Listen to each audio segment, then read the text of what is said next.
Hello, hello, hello. Welcome to Royal Sussex Live. Welcome, one and all. Thank you so much for being here. Well.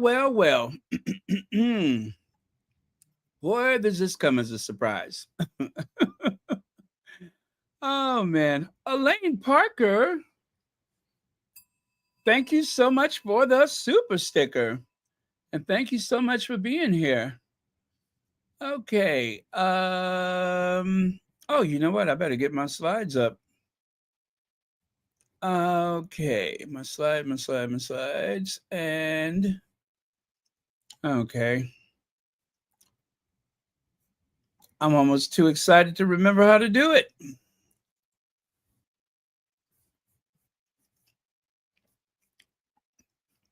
I think I am going to bake some of those Duchess of Sussex cookies tonight, the as ever cookies. Um, my butter has softened, and I'm ready to cook it. So when I'm done with this, I am going to go and bake cookies. Let's see. Kavan Slams, thank you so much for the super sticker. A summit so secret, we all knew about it. I smell a rat. Yeah, as a matter of speaking, that is quite possibly the case. But let's delve into it, shall we? Okay, let me take that away. And there it is. There it is, the thumbnail. Okay, am I forgetting anything? I think not. Oh, you know what? As usual, let me see who's here first. Teddy Bungle, thank you so much for being here first. I would love to tell you guys that I'm making a note of who's been here first and that there's some great prize, but there's not. There's not. I can assure you there's not. But I do appreciate the effort. I really do. It's driving the algorithm. It's saying to everyone else, hey, Royal Sussex is on. So I was hoping that Feminagra would delve into this because you know what? We don't know who writes Feminagra, but one thing we know for sure, they are good. But that's okay.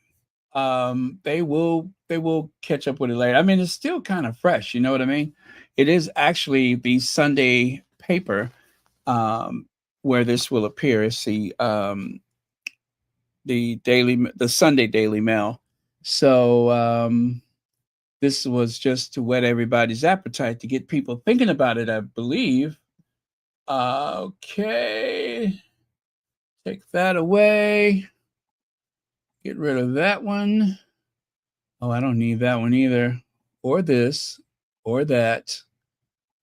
Oh man, I tell you, when you're prepping, you have so many screens open. It is crazy, but I just think things go smoother when you close some of them down. So, pardon me while I do that. It's like I don't even realize it until I get to that point. Okay, and wow, poor Kate. Poor Kate. Yes, yes. Okay, I'm going to leave that one open because I don't want to forget to look at that one again. Okay, and almost, you guys. There we go. I think we're all set. Yes. All right. Secret Summit. Secret Summit. What a shock when I saw the papers. Now, since they are the ones that's breaking the news, I guess we're going to have to reference them as the source. Says here the secret Harry Peace Summit, King Charles and Duke of Sussex senior aides meet for talks near Royal Palace in first step toward reconciliation. Now let's consider something. You know, you know that if Charles knows about it, the Dragon Lady knows about it, right? Stick a pin in that one. If Charles knows about it, then this wretched creature knows about it. And that's probably not a good thing. I cannot see how that's a good thing, but I digress. Let's keep it moving. Revealed the secret Harry Peace Summit. As you can see, that is the Daily Mail, the Mail Sunday, the Mail on Sunday. So anytime they release something for the Sunday, that means it's a big story.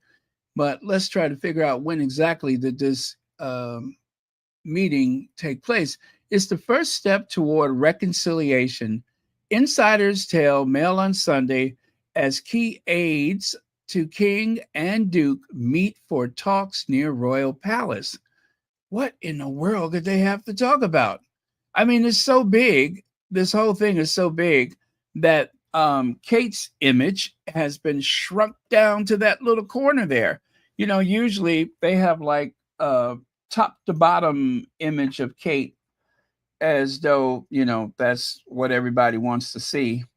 I think we know what Kate looks like.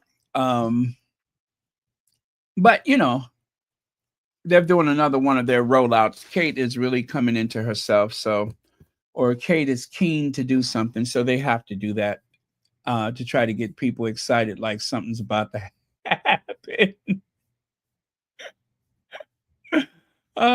Like something's about to happen. Let's see. Kavan says, I have no problem with reconciliation, but Harry and Meghan better not let anything stop their hustle. Thank you again for the super chat. I don't think that's in the cards. I just, you know, Harry is a strategist, right? And Meghan is pretty sharp herself. And I just cannot see them letting something like that happen. So I wouldn't worry about that for now. So here's the thing right here. That is the image of, I suppose that's Charles' aide looking over to see someone taking a photo, I guess. My thoughts is maybe they want it to be seen. Maybe they want it to be seen. Now, King Charles and Prince Harry's senior aides have held a secret peace summit in London. The head of communication for royal family, Tobin, is that Andre? Why is it spelled like that? Tobin, anyway, I'm going to just say Andre. And Meredith Maines, head of communications for the Sussexes, with Liam Maguire, who runs the Sussexes PR in the UK. So you got two people for Harry and Meghan there, and then the guy in the light suit, that is King Charles' man. So I would say that this is very serious in that you have someone who I believe the lady Meredith is, you know, out in LA somewhere. And yet she's in London for this. I don't think she went that far for, you know, something that could have been handled over a Zoom call. So it says here, everyone have a very calm and relaxed attitude with this news and this photo. Both Harry and Carlos, you know, this was actually translated. You know what? I left the name of the squatty out of this. I am so sorry about that. If you recognize yourself, I totally clipped your name out of these to try to make it fit neatly. But both Harry and Charles want to fix the situation. Number two, no one invited KP, and that's why the photo was on Kate's big day. Think about that. Cooperating with, number three, cooperating with the press is a requirement for Buckingham Palace. Harry's team can't refuse a photo in the Daily Mail. Huh. I'm not sure how to take that one. Harry's team can't. Now remember, this is translated, so maybe that's not what they meant. I believe this was in Spanish. That's why it says Carlos. Okay. And then the next thing that they tweeted, same person, Harry's team could have demanded a private place, but I guess to have a relationship with Charles, it is necessary to give something to the press. Again, something to think about. That's why I'm sharing this with you because we really need to take this from all angles. And we also really need to hit that thumbs up. And we really need to say hey to Church Nellie. Hey, Church Nellie. Let's see what she says about Meghan. The excerpt that the Daily Mail published today only mentions that Diana was jealous of Sophie and made her cry. Does it remind you of something familiar? Well, yeah, of course. Wait a minute. Did I think that one's out of place. I'm so sorry about that. I think maybe that one is out of place. All right, so forget that one. All right, now let me get back over here to the article, such as it is. I'm surprised they didn't put a paywall up for this. It says King Charles and Prince Harry's senior aides have held a secret peace summit. The Mail on Sunday can reveal, marking the first significant move toward resolving their rancorous family feud. Feud, not fuel, feud. Sources said last week's meeting, was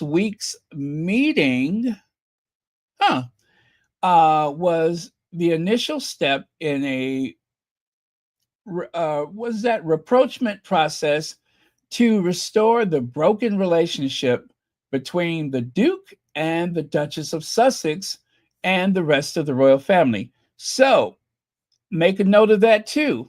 Now, if this has any validity, if the people that wrote this article have any inside information, they are telling us that that also brings Meghan into the negotiation. Okay.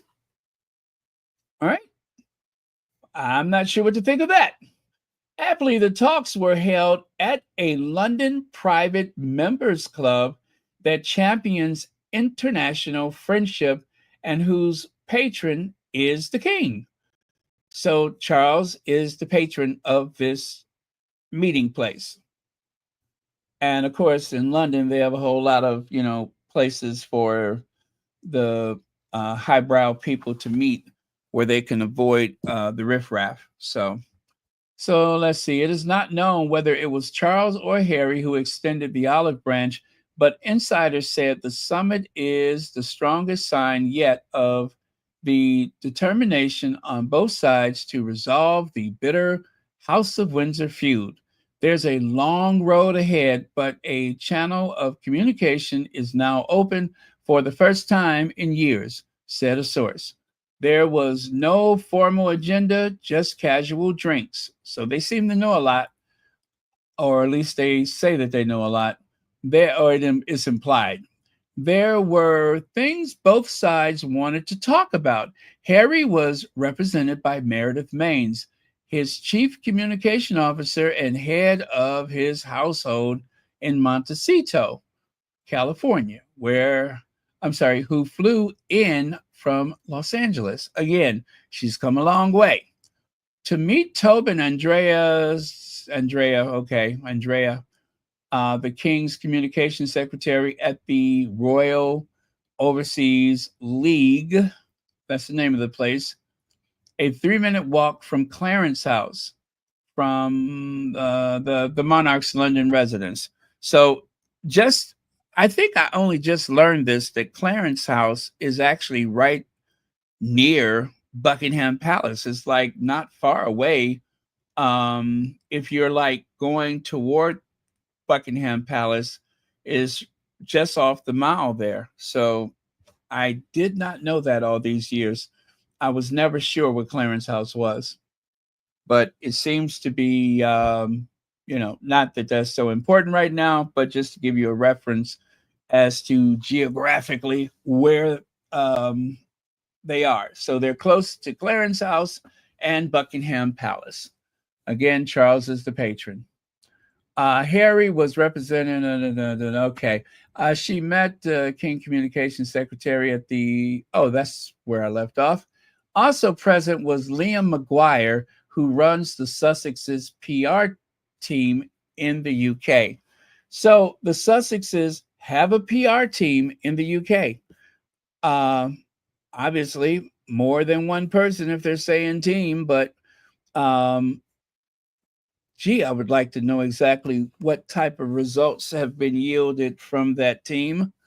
Um, hey, Sean, it's good to see you here. If she sat with anyone from these, she needs to be fired. If that's Meg and Harry's people. Okay. Um, okay. Hi, Beverly McCaskey. I'm just looking at a couple of your comments here.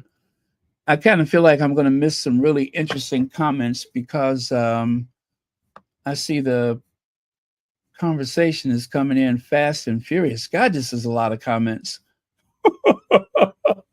My goodness. Did someone strike a nerve?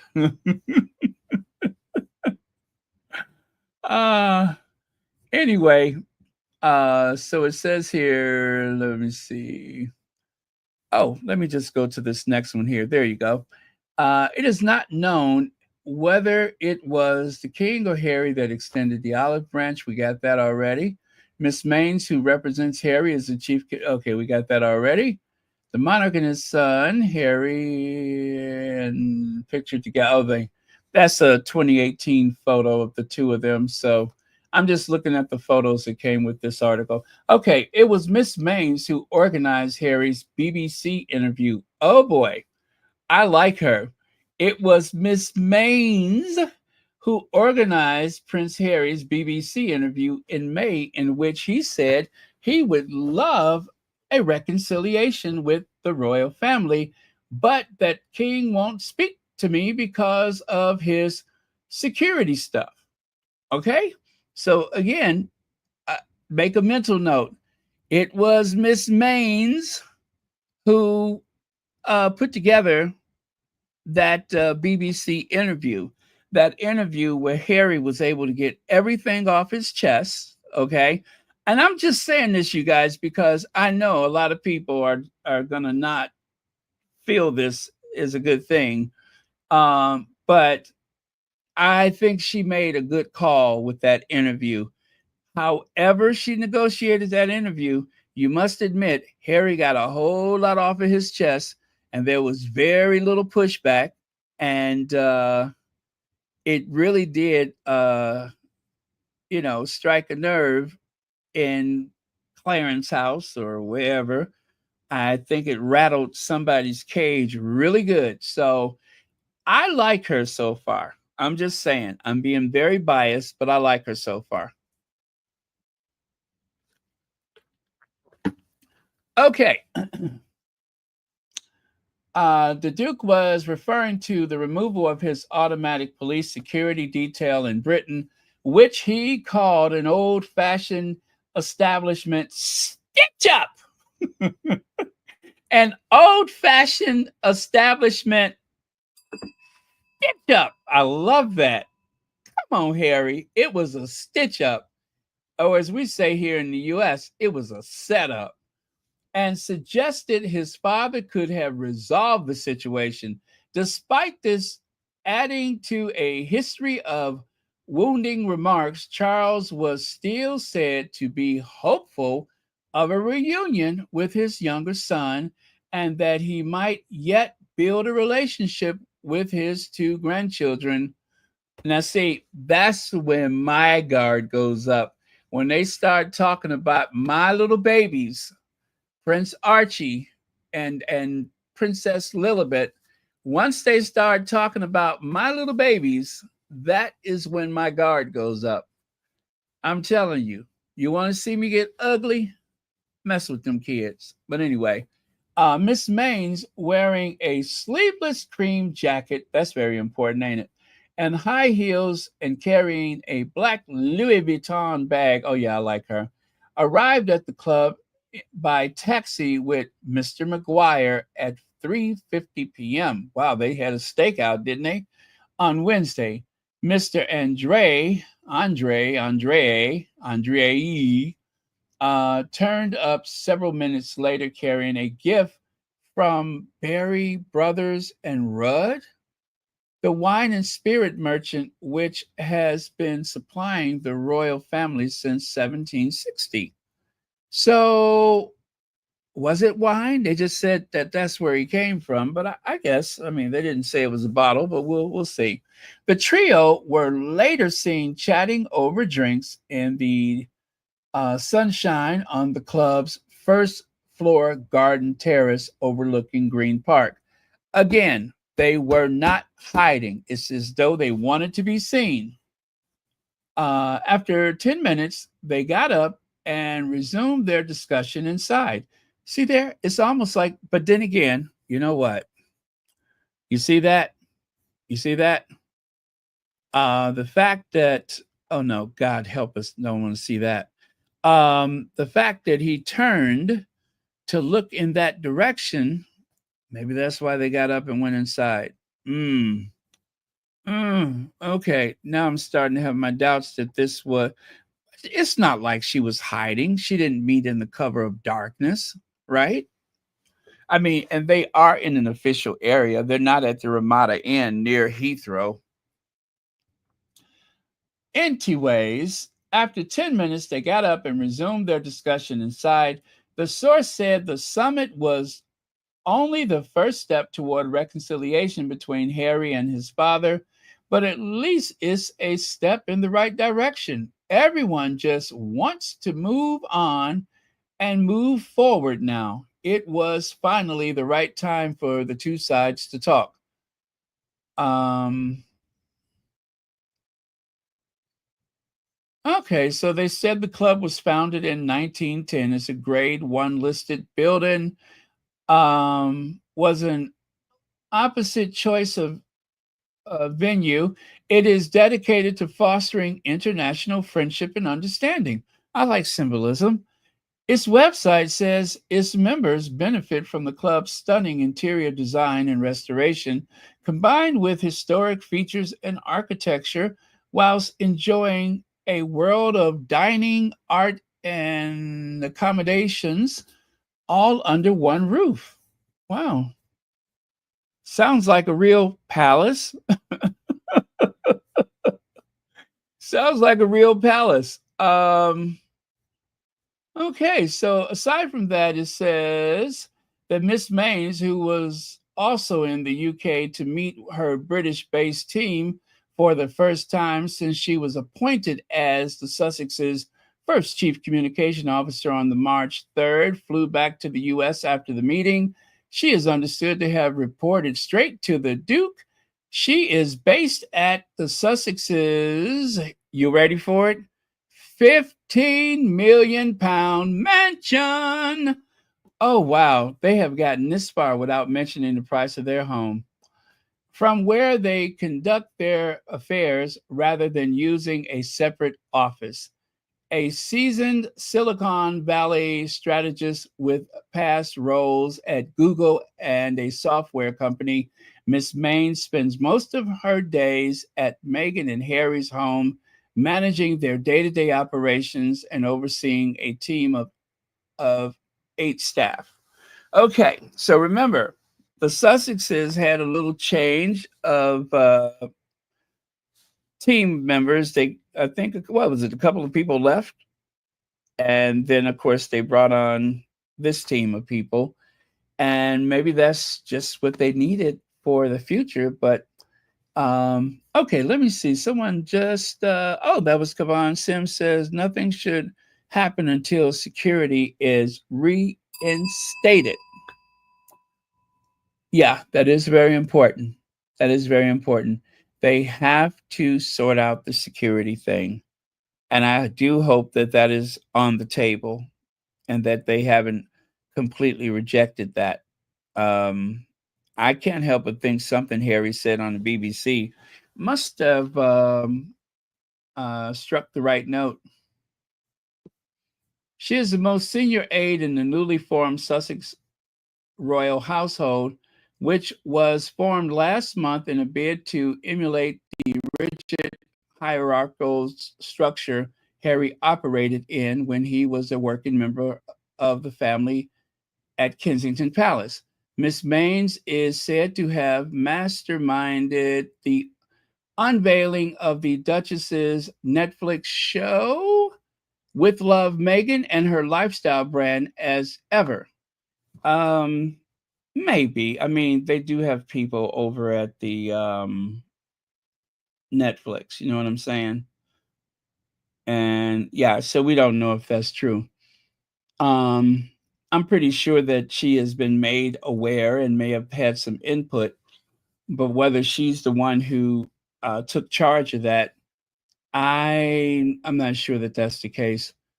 Also, Mr. McGuire, who, like Harry, is a graduate of the Royal Military Academy in Sandhurst, has worked on projects associated with the Invictus games for wounded service personnel since So he's been around since 2014 with Invictus. I like that. The Windsor feud began shortly after Harry and Meghan moved to California. Okay, revisionist. We don't need that.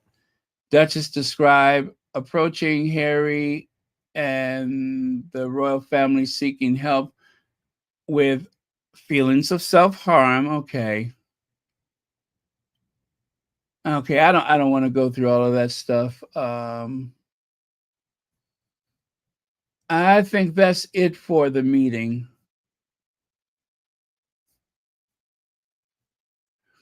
Now they're saying right here,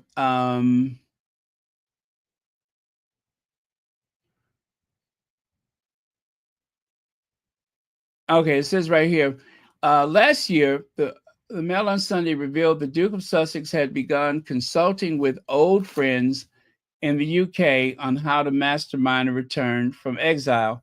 I don't believe that. I don't believe that. Harry has friends in the UK, whatever they think, that he has been in contact with, and they do not report to the Daily Mail every time they speak to Harry, although they would like for you to believe that that's the case, but it is not. So I don't buy that. Okay. And they're still saying, oh, he's consulting with people from his old life. Um, nope, don't buy it. Don't buy it. Okay, so they're going on talking about Harry mentioning he didn't know how much time his father had left.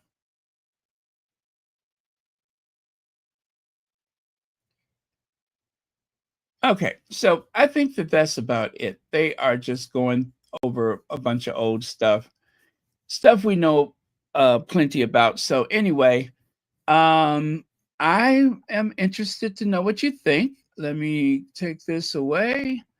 Again, that is Tobin right there, and that is Meredith on the right. And well, the guy on the left is from Charles' office, and this young lady is there for the Sussexes. And then the other guy who is not pictured here, he's, I guess, the head of their London based or UK based PR people. So there you go. And then, of course, knowing that this meeting was taking place, I couldn't help but think that from the pits of hell, there was a phone call from the very pits of hell. Some shriveled up old fossil of a consort could not wait to get on the phone. Hello, is this the Daily Mail? Senior Royal here. I said Senior Royal here. Hello. Yes, from the very depths of hell, it actually speaks. What looks like a crevasse or some type of canyon of molten lava was actually that crooked mouth of hers forming the words, "Hello, is this the Daily Mail? Senior Royal here." Yeah. Um,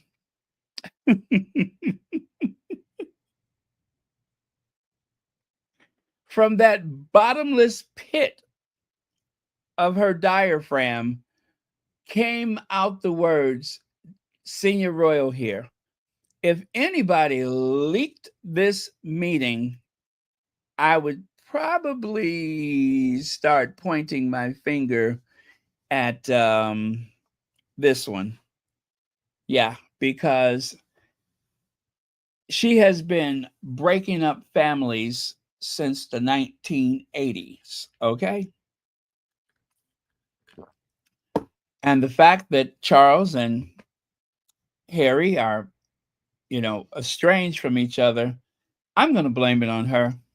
I'm really going to blame it on her. Matter of fact, I blame her for a lot of things, including the fact that Diana is no longer here. She is trouble with a capital C. So,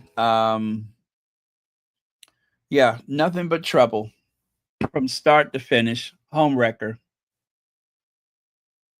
And had the nerves to go trundling into the Westminster Abbey, a sacred place like that, and put that crown on her head in the most sacred of places in all of the United Kingdom.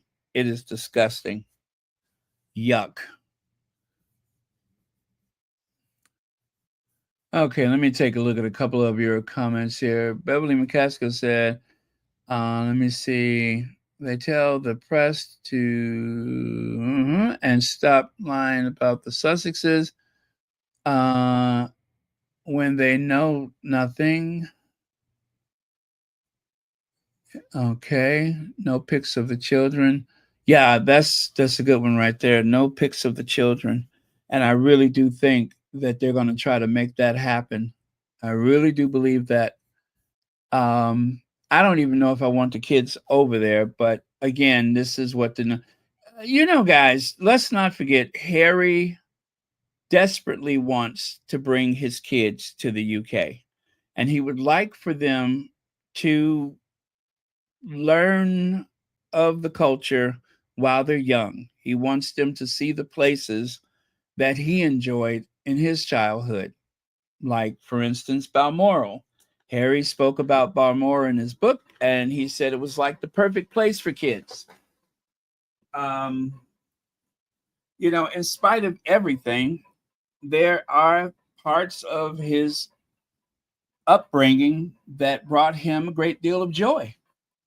So he wants to share that with his kids. And of course, even people from the most war torn countries in the world would love to show their family parts of their life back home. At least they always hope to do that. So, okay.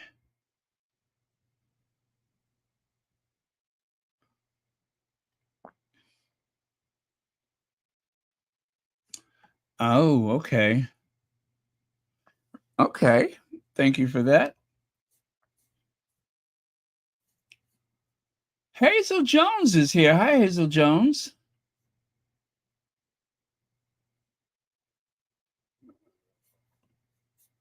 Okay, let me go back the other way here. Let me see. That meeting was all about preparing for Harry's appearance at the Invictus Games in Birmingham. Harry also wants assurances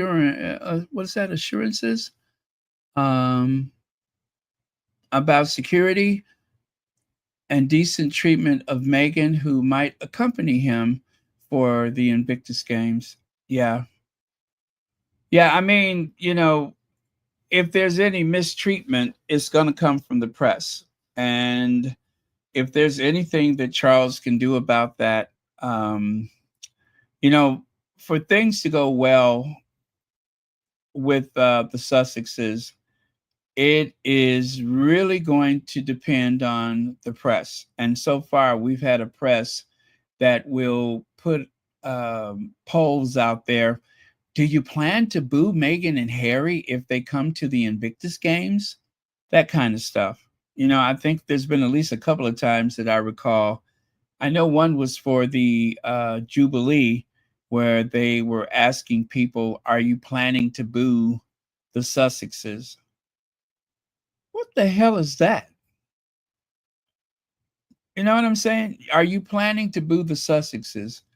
And since they printed that in the papers, the people that have been getting booed, including George, Charlotte, and Louis, I mean, those people openly booed them when they went by in the carriage, and their mama. They're the ones that got booed. So, play that game if you want. But there's going to be a lot of booing leading up to it. And they're not going to be booing the Sussexes. They're going to be booing the rest of the clan, the family. Why do I keep saying clan? I meant to say family.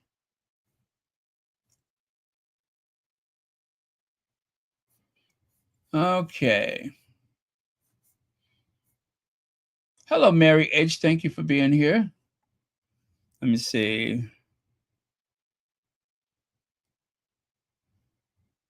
Well, Veronica, that would mean that the Buckingham Palace, Clarence House, is trying to take attention away from something that's happening at Kensington Palace, right?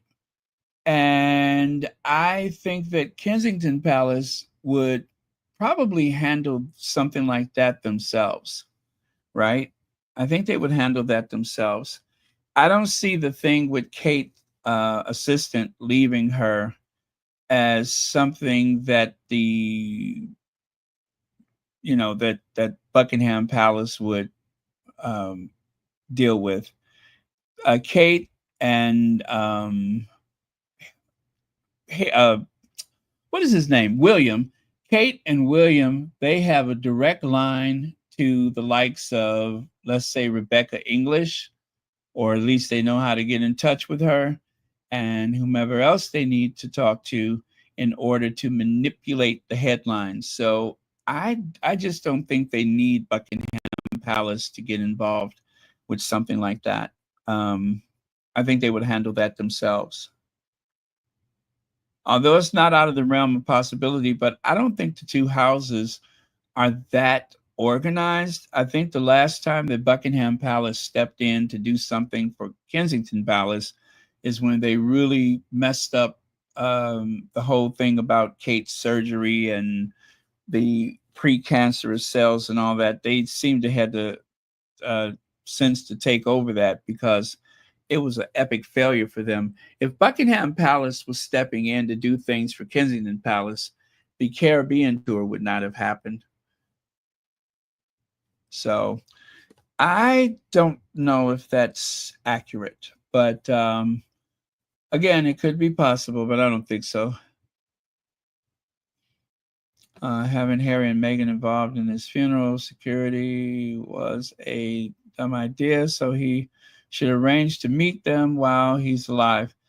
Terry H., I think that has a lot to do with it. Charles, upon death, I don't think the world is going to stop when King Charles dies. I don't think the world paid enough attention to Queen Elizabeth for 70 years on the throne. I mean, 70 years on the throne, and it was just like yesterday's news while the funeral was still going on. I mean, people were resentful. I'm talking about people in the UK were resentful of the disruptions to banking and other things that they felt were necessities. Why are we doing this? Well, the queen died. So yeah, it's there's a lot of people in the UK and outside of the UK that don't really pay much attention to the royal family. And there was so little to say about the Queen when she died. Um, all they could say is that she was on the throne for 70 years. She met all but one American presidents. She was a mechanic during the war. And after that, there was nothing, nothing. There was nothing heroic. Oh, okay. Okay, I'll give you one. She calms the nerves of the country. She helps to steady the nerves of the country and bring everyone together. Huh?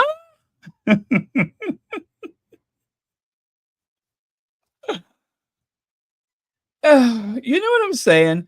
So if that happened with Queen Elizabeth, who was still popular, how much love do you think there's available to Charles III, the adulterer king, the fornicator, the phone gate, cash for honors? How much love do you think there is for him? And then, of course, Harry's book, Omid Scobie's book. I mean, you put all that together, and I think when Charles makes his transition, it's barely going to be a blip on the radar. The world will stop for about 2 minutes and then move on. Everyone will see the headline. They will read or listen to what they say, and then it's going to be like a big, oh, well, so he's dead. And people are going to move on. There's not going to be any great sense of loss because he has been awful. And I didn't even mention Diana. He's been awful. Awful. So he needs to make up with Harry. He needs Harry more than Harry needs him, in my opinion. He definitely needs Prince Harry. He needs for someone to make him look human because I don't see much of photos or videos of him spending any time with Will and Kate's kids. How much time does he spend with them? So one of them sat on his lap at a public event. So what? He needs to have those kids surrounding him. And I mean, you saw more of John F. Kennedy with his children than you've seen of Charles with his grandchildren. And of course, back in those days, there wasn't as much access and as many videos and such. And you still got more articles about them than you do Charles and his grandkids. Charles spending time with the future king. When was the last time you seen Charles spend time with the future king? I'm talking about George. And for that matter, how much time does he spend with Willie?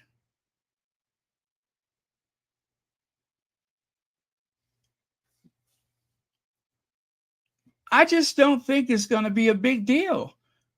He got to the throne. People are going to say, what a shame that his mother was on the throne for so long. And as soon as he became king, he didn't have much time left. And then after that, next.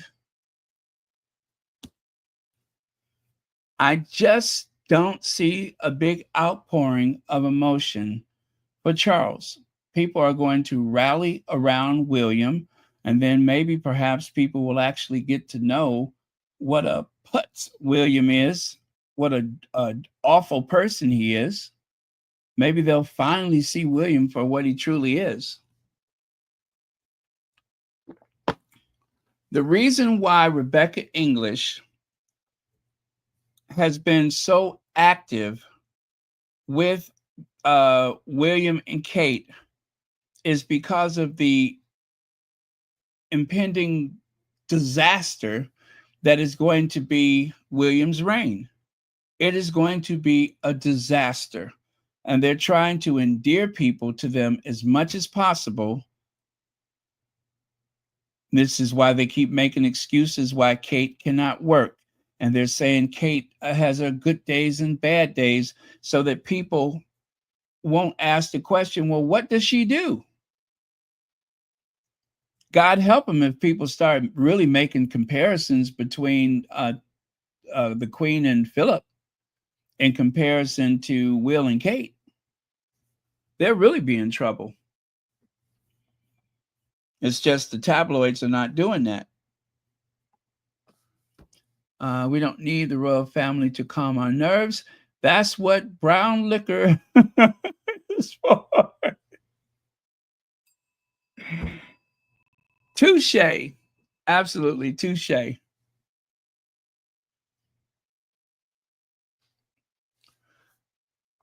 Maybe they did some internal polling, maybe they did some internal polling and and of course, when I say internal polling, just in case you don't understand what that means, I'll explain it as best I can.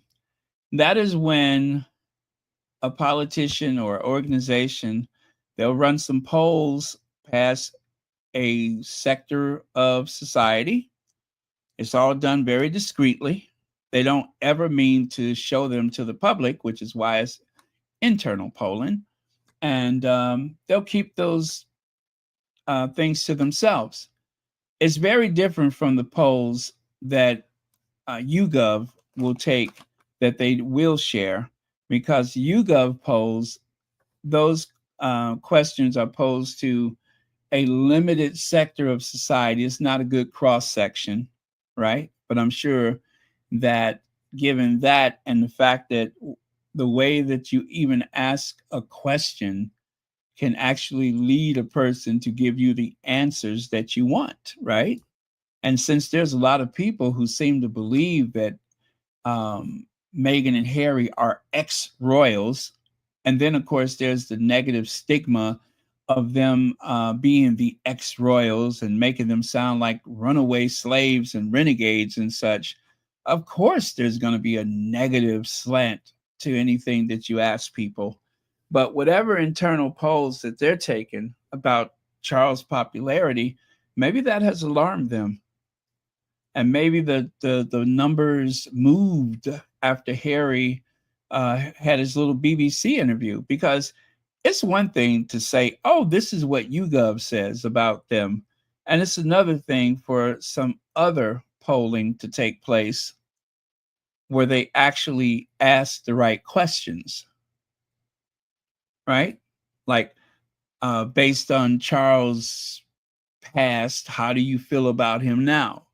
I don't ever see that in the YouGov, but there's a lot of people that still have a great deal of hostility against Charles and Camilla, which is why they had that big campaign about theirs being the love affair of the ages. They literally had a campaign like Charles was running for president leading up to the coronation. They wanted to make sure that everybody was on board, or at least to neutralize any lingering negative feelings toward himself and, of course, Camilla. And I mean, it was a very aggressive campaign. Every royal rota that they could contact was on television, on podcasts, on YouTube and TikTok and wherever else they could go, trying to make sense out of the fact that somebody allegedly drove Diana to her death, and that she has been replaced by Camilla, and that it just makes sense, and theirs is the love affair of the ages. It was always meant to be. Why would they go through all that if they had not seen something that concerned them? Maybe they thought this people would try to stop the procession or whatever. There may have been threats that we know nothing about. And they assessed the situation and decided we need to get more people on board, or at least to create a neutral feeling about everything that's taken place.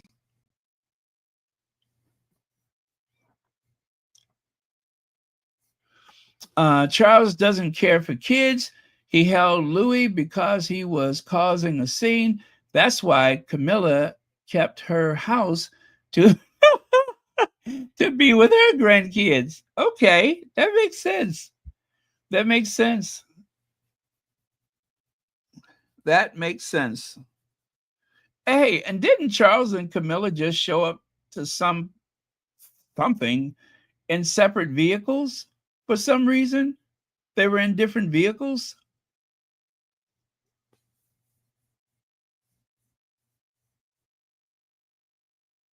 Let me see here.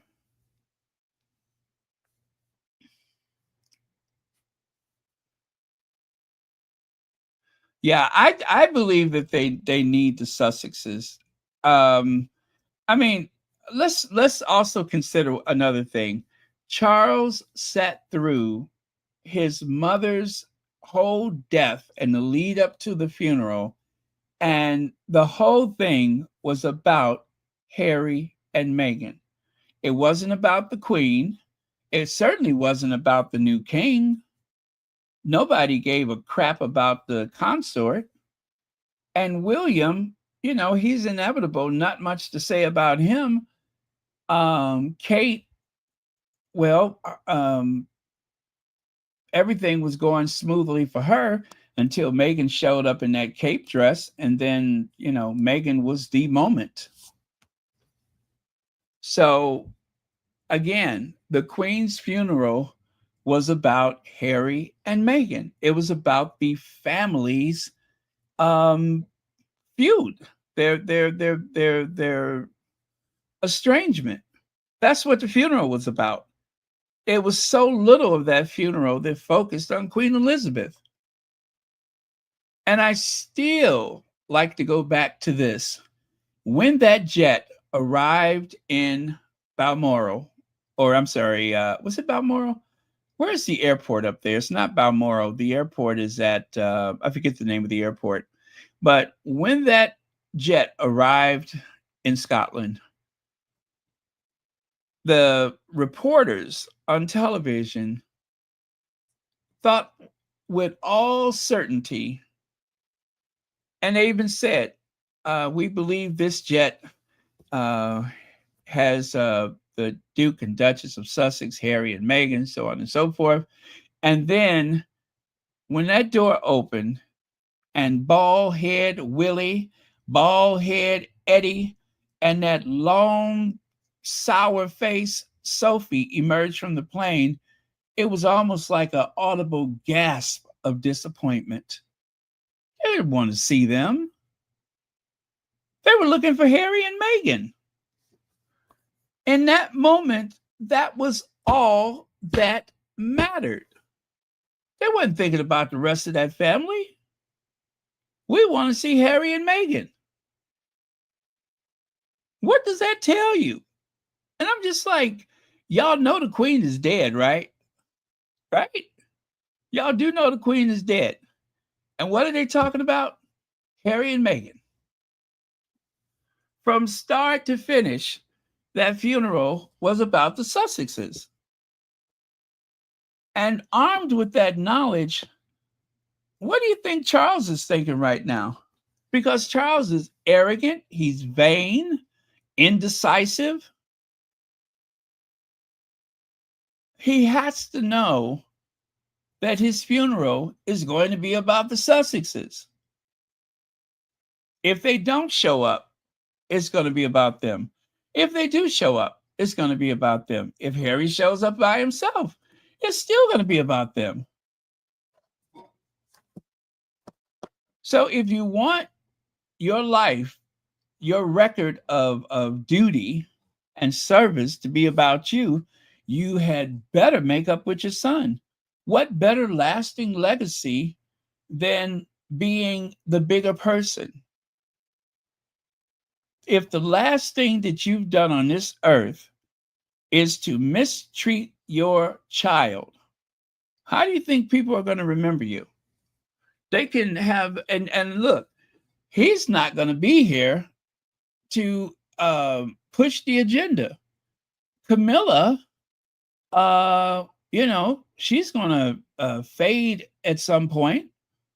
She's made a lot of friends in the press, but Willie will be king.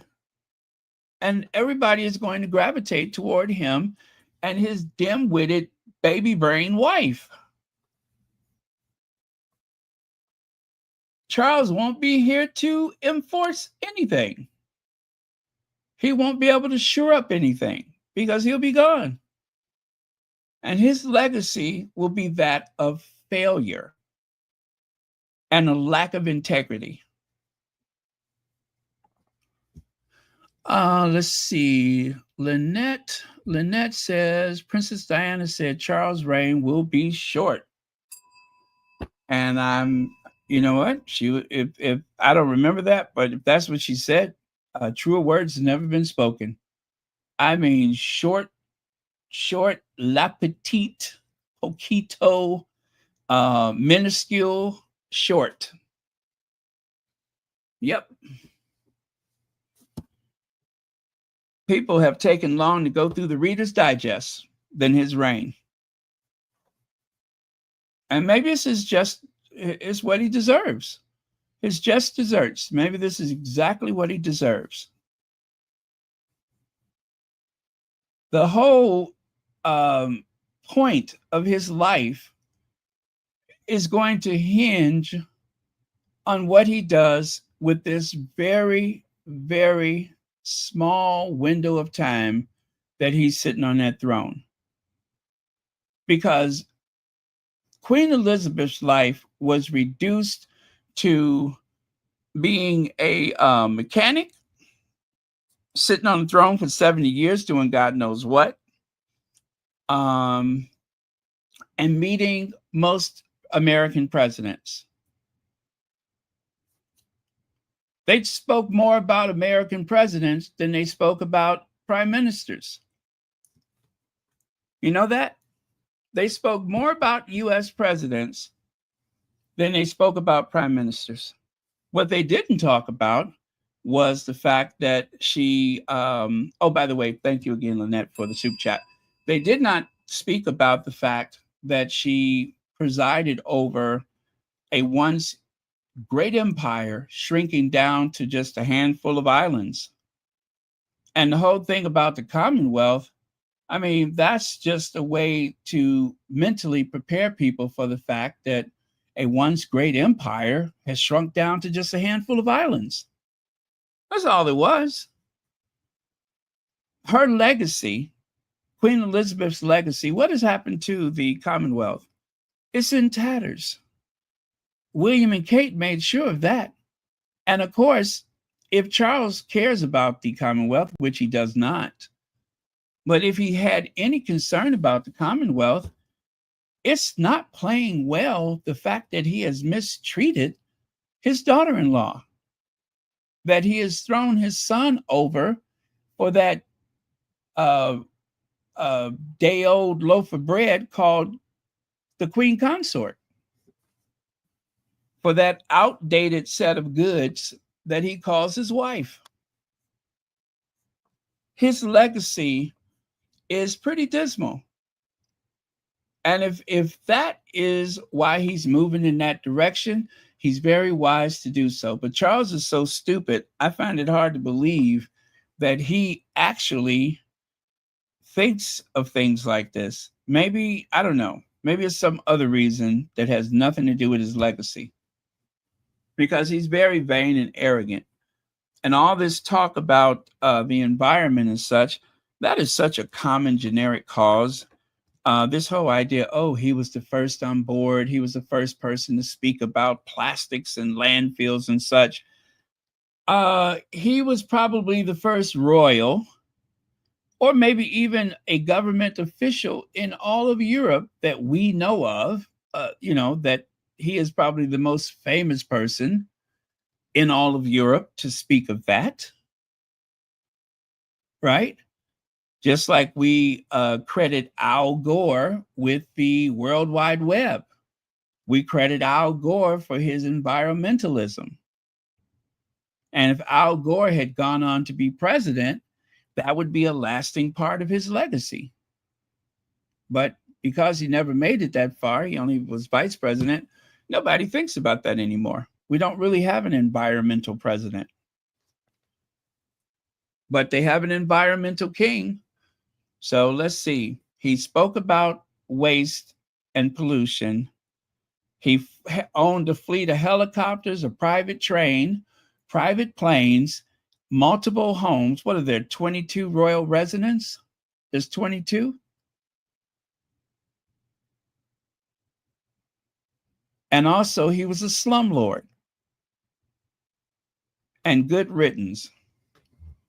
Yeah, I don't know how his legacy plays out. I really don't. So right here it said the real reason they can't make up how Queen Camilla came between King Charles and Prince Harry, and will things ever change? You know, it's always been a matter of Camilla coming between Charles and his family. Charles is not the most nurturing person in the first place. As Hazel pointed out, he doesn't really care for kids in the first place. His son was almost mortally wounded when his skull was fractured by a golf club. He stayed for, I don't know, what, an hour?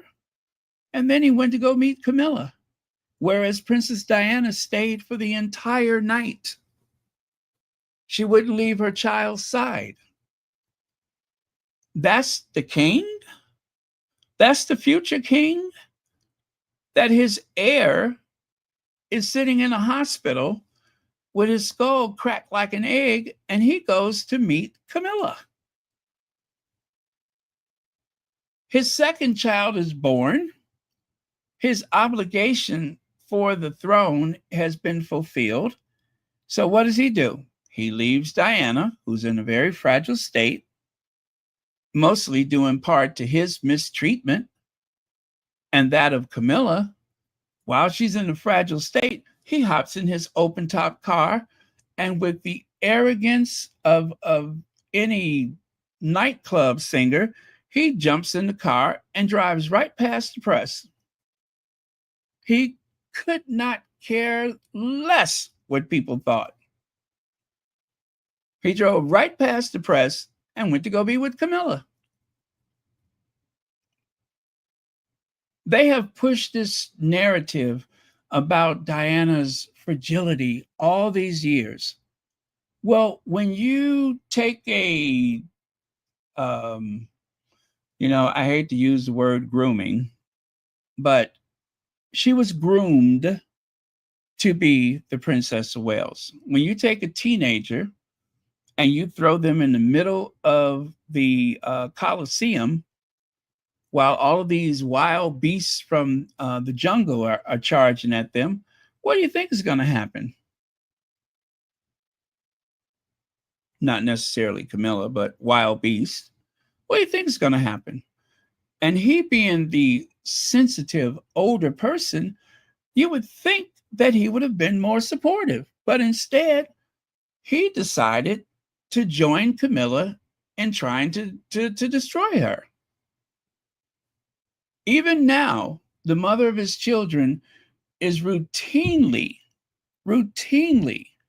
blasted by the press, vilified by the press. He didn't do anything when she was alive. He certainly ain't going to do anything now. It's better for people to believe that Diana was unstable from the moment she got there, as opposed to people seeing it for what it is. Everything and everybody in that institution was against her.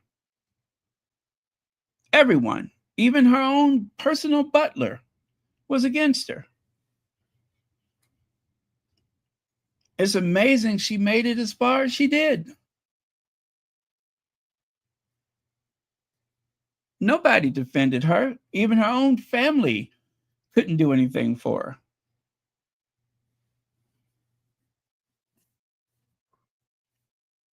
And so maybe now he's thinking about that.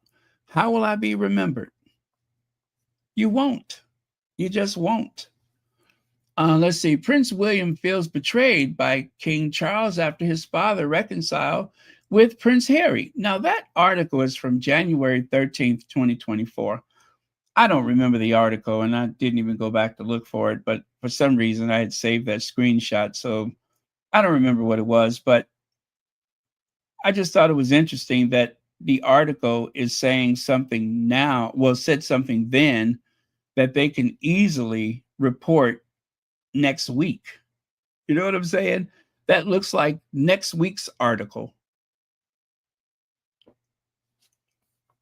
Interesting.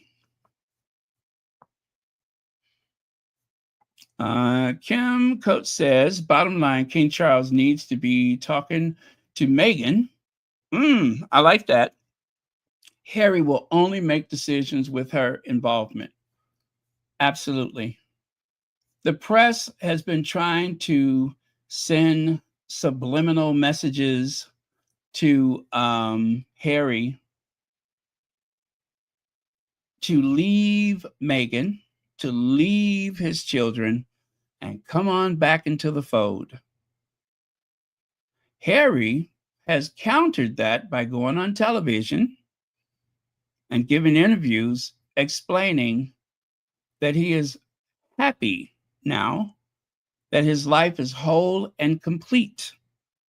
The idea that he wants to share with his children where he comes from, to inform them of their ancestry, does not mean that he's ready to come back to the UK, that he wants to give up the life he has out there.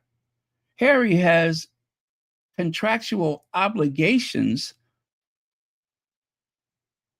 even if you didn't even consider his family. He's a property owner. He has, his work. He has a contract here and a contract there. He's he has business here. He don't have business over there except for a couple of patronages. But his life is in California. And I'm pretty sure he's made way more money in California than he brought with him. What he inherited, that went into a trust for his kids. They're not living off of Diana's money. They're not living off of the Queen Mother's money. They're living off of an earned income. Even though the tabloids try to make you believe otherwise. You guys know that they were trying to say that Harry and Meghan are running out of money. They're running out of money. Right. Hazel says, Queen Victoria, 63 years. Edward VII, 9 years. George V, 25 years. If this pattern holds, will he cause problems for you? Yeah. Oh, I see what you mean. Yep, I see what you mean. Yeah, they say that it could be possibly 100. Is that right? They said it could be 100 years of reign before there's the possibility of another queen, another, what is it, Regno queen of the United Kingdom. It'll be a long time. I mean, God forbid, unless something happened to George, it'd be a long time before they have another queen. Well, okay, I'm going to leave that alone. I'm going to leave that one alone. If you know, you know. What? Yes. It's 1,221 people. Please hit that like button. And also, please consider a membership to Royal Sussex for the low, low price of $4.99. you can get a membership to Royal Sussex for the price of a cup of coffee once a month. You can help support this channel. And there's also PayPal, Cash App, and Super Chat, Super Sticker. But you can help support this channel. There's 1,200 plus people in here. At the very least, hit that like button. Oh, by the way, you guys, I got my second notification. Remember I told you that I purchased another 3 bottles when I thought about it? Well, I got my second notification around 3 p.m. this afternoon. So I hope everybody who's waiting for a notification from As Ever, I hope you do receive it. Okay. The Queen's funeral was about Harry and Meghan because of royal family hateful actions. They just refuse to accept the world has changed. I still struggle to believe the whole point of ugly, how ugly the face of Britain during the Queen's funeral was ugly. It was ugly. All of the headlines, all of the gossip, it was a very ugly side of Britain. It definitely wasn't the place that I visited. It was not the place I visited. I know it wasn't the people that I encountered when I was there. This was driven by the tabloid media, by a bunch of palace insiders, palace courtiers, and such. But it was a very ugly face that they showed the world. That they think that people will ever accept the mistreatment of the Sussexes and just move on. Now, there's some MAGA people that are sitting up here right now watching a genocide unfold, and they could care less. There's some MAGA people that are watching people being dragged out of the United States in handcuffs, and they can care less. So I don't expect MAGA people or Brexit people to show any concern. But for the rest of humanity, it was not a good look. It was not a good look. And I kept thinking that at some point, they will get on with the grieving process for the queen that was on the throne for 70 years. But instead, they spent the bulk of the time trying to figure out the next possible attack on Harry and Meghan. Mostly Meghan, of course. But that was what they were thinking about most. They weren't thinking about the new king. They weren't thinking about the lamented queen. All they could think about was Harry and Meghan. Not a good start to a reign. Not very good. Prince William is in heir mode, leading to conflict with King Charles. That is something that also deserves attention, is that Charles may feel some level of desperation because the same way he treated his mother when she was, approaching the end, maybe that's what's woofing down his neck right now. That he's hoping that Harry will go on television and say, "Oh, I'm just kind of worried about the people around my father and how he's being treated." Like he did with his grandmother. I'm just concerned about the people surrounding my father.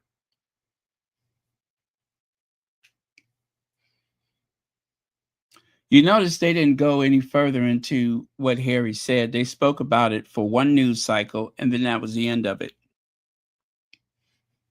I just want to make sure that the right kind of people are around my grandmother. That should have been amplified but it was not. They kind of let it drift by. I mean, they couldn't ignore it because it was all over American television. And that's another thing. Harry is fantastic on TV. Harry is amazing. His truth, his sincerity. I don't care how they try to tear it down. His truth and his sincerity always rises above their criticism and their lies. Always.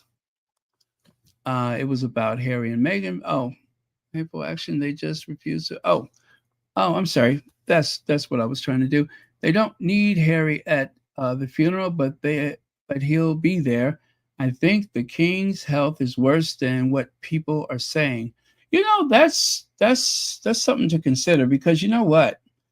Even some of the most ill people, if you put enough, you know, painkillers and hydration and you know that kind of stuff in their system, they can convince you that they're not as bad off as they seem. Just like if you're a Princess of Wales and uh,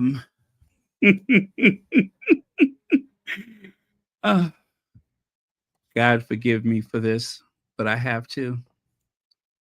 And God forgive me in advance for what I'm about to do, from what I'm about to say. Um,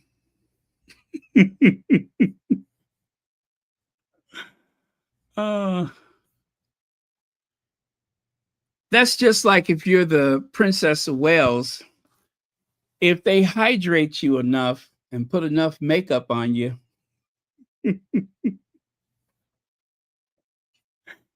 and with just the right lighting and Photoshop or whatever they use, um, they can convince people.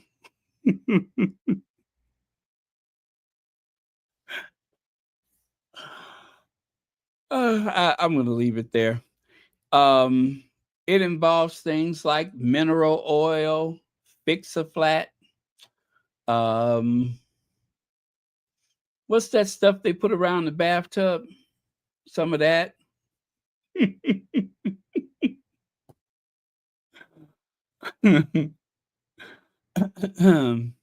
So, yeah, that's all. Recollections may vary or something. But what I'm saying is, with enough smoke and mirrors, they can make people seem like something they're not. I think that's what I'm trying to say. Just like if you gaslight people enough, you can make people think that people are smarter than what they really are, right? You can make people think that they work more than what they really do. So, let's see. Lynette says she said the interview was with Bashir. Oh, who said that? She said that interview with Bashir. I'm sorry, I'm not sure what that. Oh, but anyway, thank you so much for the super chat. That she said that. Oh, was it? She said that in an interview with Bashir. Is that what you're saying? I'm so sorry. I kind of missed that one. I do apologize.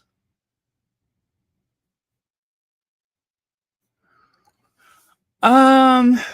Well, I mean, that's not the way things work. It'll be one of William's kids.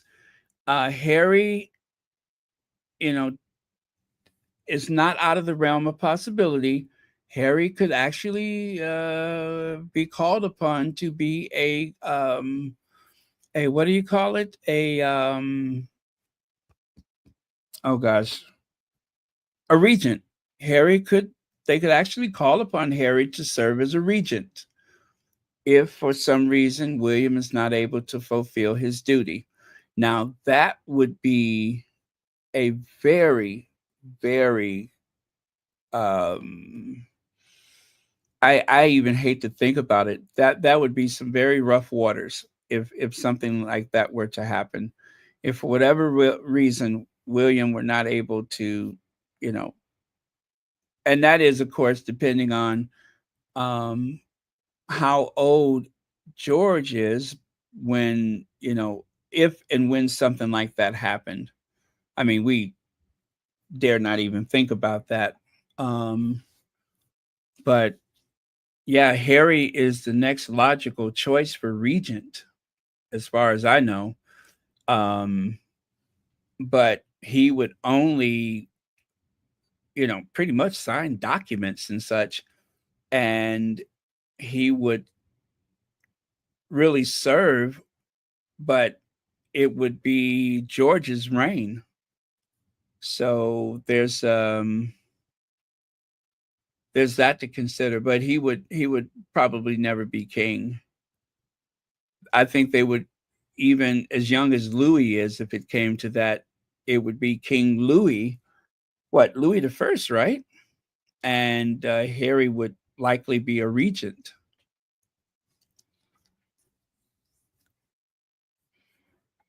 Let me see. In all honesty, Elizabeth didn't do anything but toe the line and use her royal prerogative for personal benefits. Oh yeah, the vetting all of the documents that had anything that would inconvenience or help her. Yeah, the royal prerogative that they could actually review the document and send it back if there's something that they didn't approve of. But then they tell you that the royals are not allowed to get involved with any politics. Well, maybe that's not politics, but they certainly seem to be allowed to game the system in their favor. You can say that.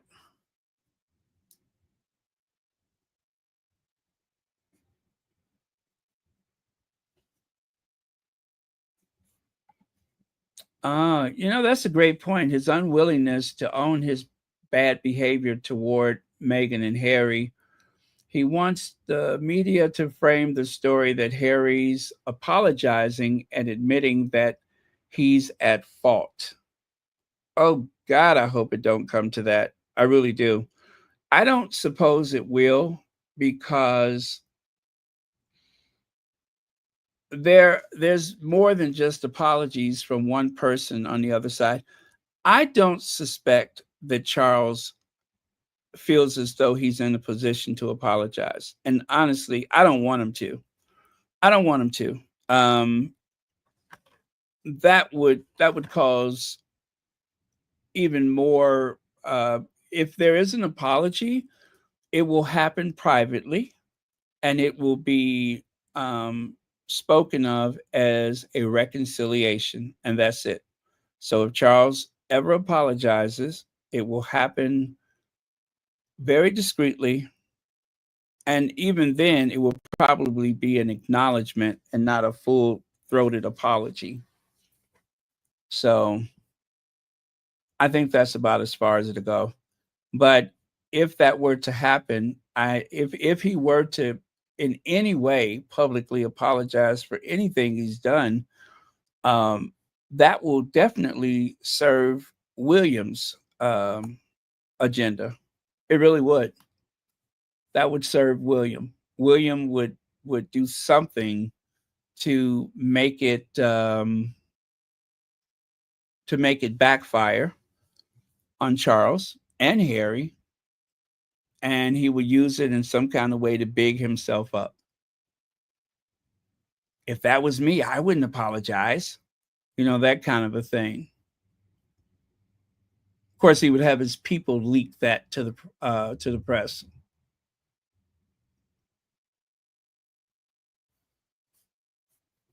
Oh, they're so perfect together. They're so perfect together.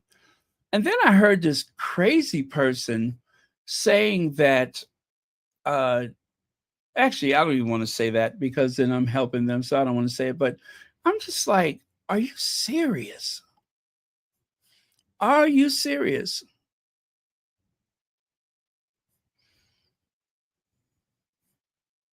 Oh, am I missing a whole bunch of stuff here? Sean says Edward and Louis could be the next.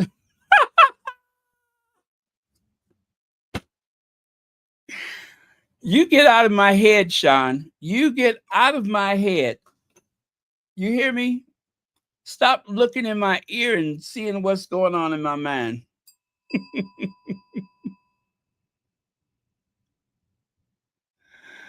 Oh man.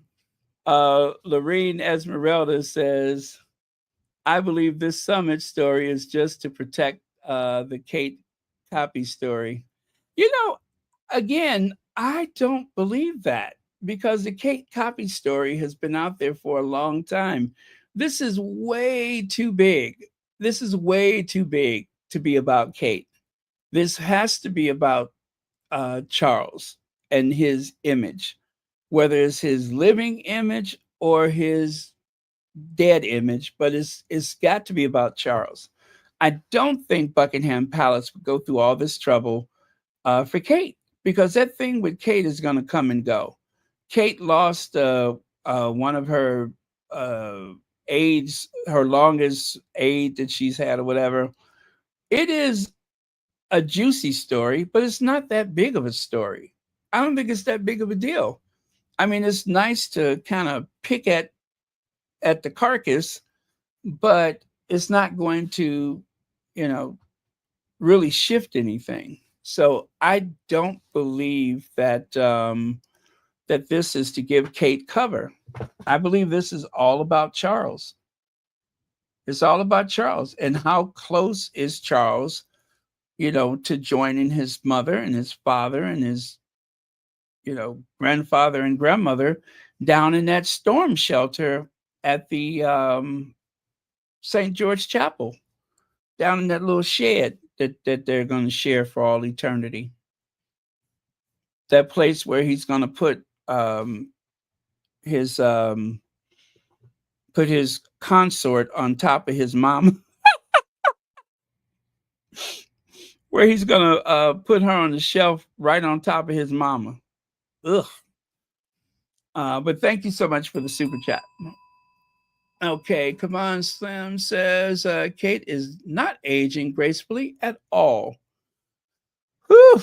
Well, like I said, with a little mineral oil, a little fix a flat, little bondo and silly putty, you'll be amazed at how you can make up for any deficits. But thank you so much for the super chat. Let me see. Lynette says, I tripped up when you were talking about Mambo's lost train of thought. Diana said that in a interview with Bashir. Oh, okay. Okay, thank you so much for clarifying that. And again, thank you for the super chat. And let's see, Lorene Esmeralda. Unless the bloodshot in Charles' eye is serious and he is protecting his image. Well, I think the bloodshot thing, that was just a broken blood vessel. I had that happen to me for the very first time, maybe a couple years ago. And it was kind of a stinging sensation. I looked in my eye. As a matter of fact, I went to the eye doctor, and that's what he told me. He said, "Oh, it's just a blood vessel. That happens from time to time." Actually, I do recall now. I went. That's where I got these glasses from. Was because I freaked out when I saw that redness, and I just wanted to be sure. But thank you so much for the super chat. Oh, and thank you for being a member. Yeah. So I'm pretty sure that is all that's going on with the with his eye. Uh oh, the People's Duchess is here. Gwendolyn Daniels, Felton LaShawn, Dara Edgehill. My goodness, it's been a long time. Thank you so much for being here. I need to try to come on earlier more often. Joyce Anderson. Okay. Did I already say hi to you, Kathy G? If not, hi again. Edie. Yes, Edie. Although I have to tell you, I prefer Ben and Jerry's New York Super Fudge Chunk. Or is it New York Super Fudge Chocolate Chunk? That's my preference. What a touching photo. Harry has a very big heart. Harry is very forgiving. Harry believes in monarchy. He believes in his family in spite of everything that has gone wrong. Now, I just thought about something. When Harry said what he said on the BBC, it was like, and I'm done, right? It was like, and I am done. I really do believe that Harry intended to walk away and not say anything else for a very long time.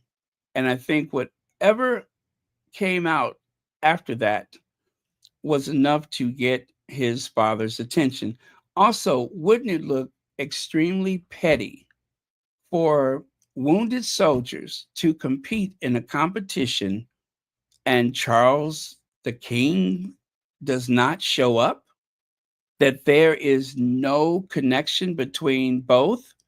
Now, I would imagine that Charles is trying to get some kind of guarantee that there won't be any more friction between now and the Invictus games so that he can attend. William, in all likelihood, will not, but Charles can attend the Invictus games so that he can add that to his legacy that he was at this event for the wounded and sick soldiers. Um, that is, barring everything else that I said was potentially the motivation for this, that's another huge thing, the Invictus Games. I mean, how do you not go to that? It's one thing if you let down the side when they're traveling to other countries to compete, but they're right there in your backyard and you don't show up. Now, it would have been very awkward to show up if there's no relationship between father and son, but it would definitely, I believe it will help everybody. I believe that it will be beneficial for Harry and for Meghan, Charles, and who gives a damn about Godzilla? But I think it would be beneficial for everyone if there is the appearance of unity. It'll be better for the soldiers, for the veterans and their families. It would be much better for everyone involved if there is some semblance of unity. I don't know how you could possibly go wrong with that. Long as you keep William out of it, then I do believe that it can definitely be a very meaningful outcome. So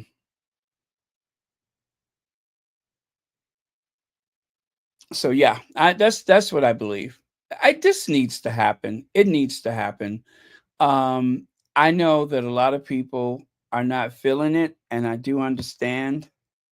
But those people, as far as I'm concerned, they're just as dangerous if you don't talk to them as they are dangerous if you do talk to them. And I don't mean that lightly. That's a very dangerous family because they inspire so much hostility. Uh, there's so many extremes, not just with the crazy person that might run toward you in a crowd, not just the paparazzi that will chase you down in the streets, but just the general negativity that they have been brainwashing and gaslighting people all these years. If it will do anything to stop that, because on both sides, right? There's some very strong feelings, some very strong emotions, right?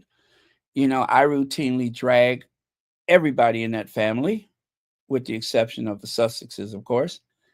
And I feel obliged to do so because it makes me feel good. It makes me feel a certain satisfaction to see them muddied up a bit, to see their character assassinated, to see if they can take it just as well as they can dish it out, to even the playing field, to disparage the people that seemingly support them to make them feel less than.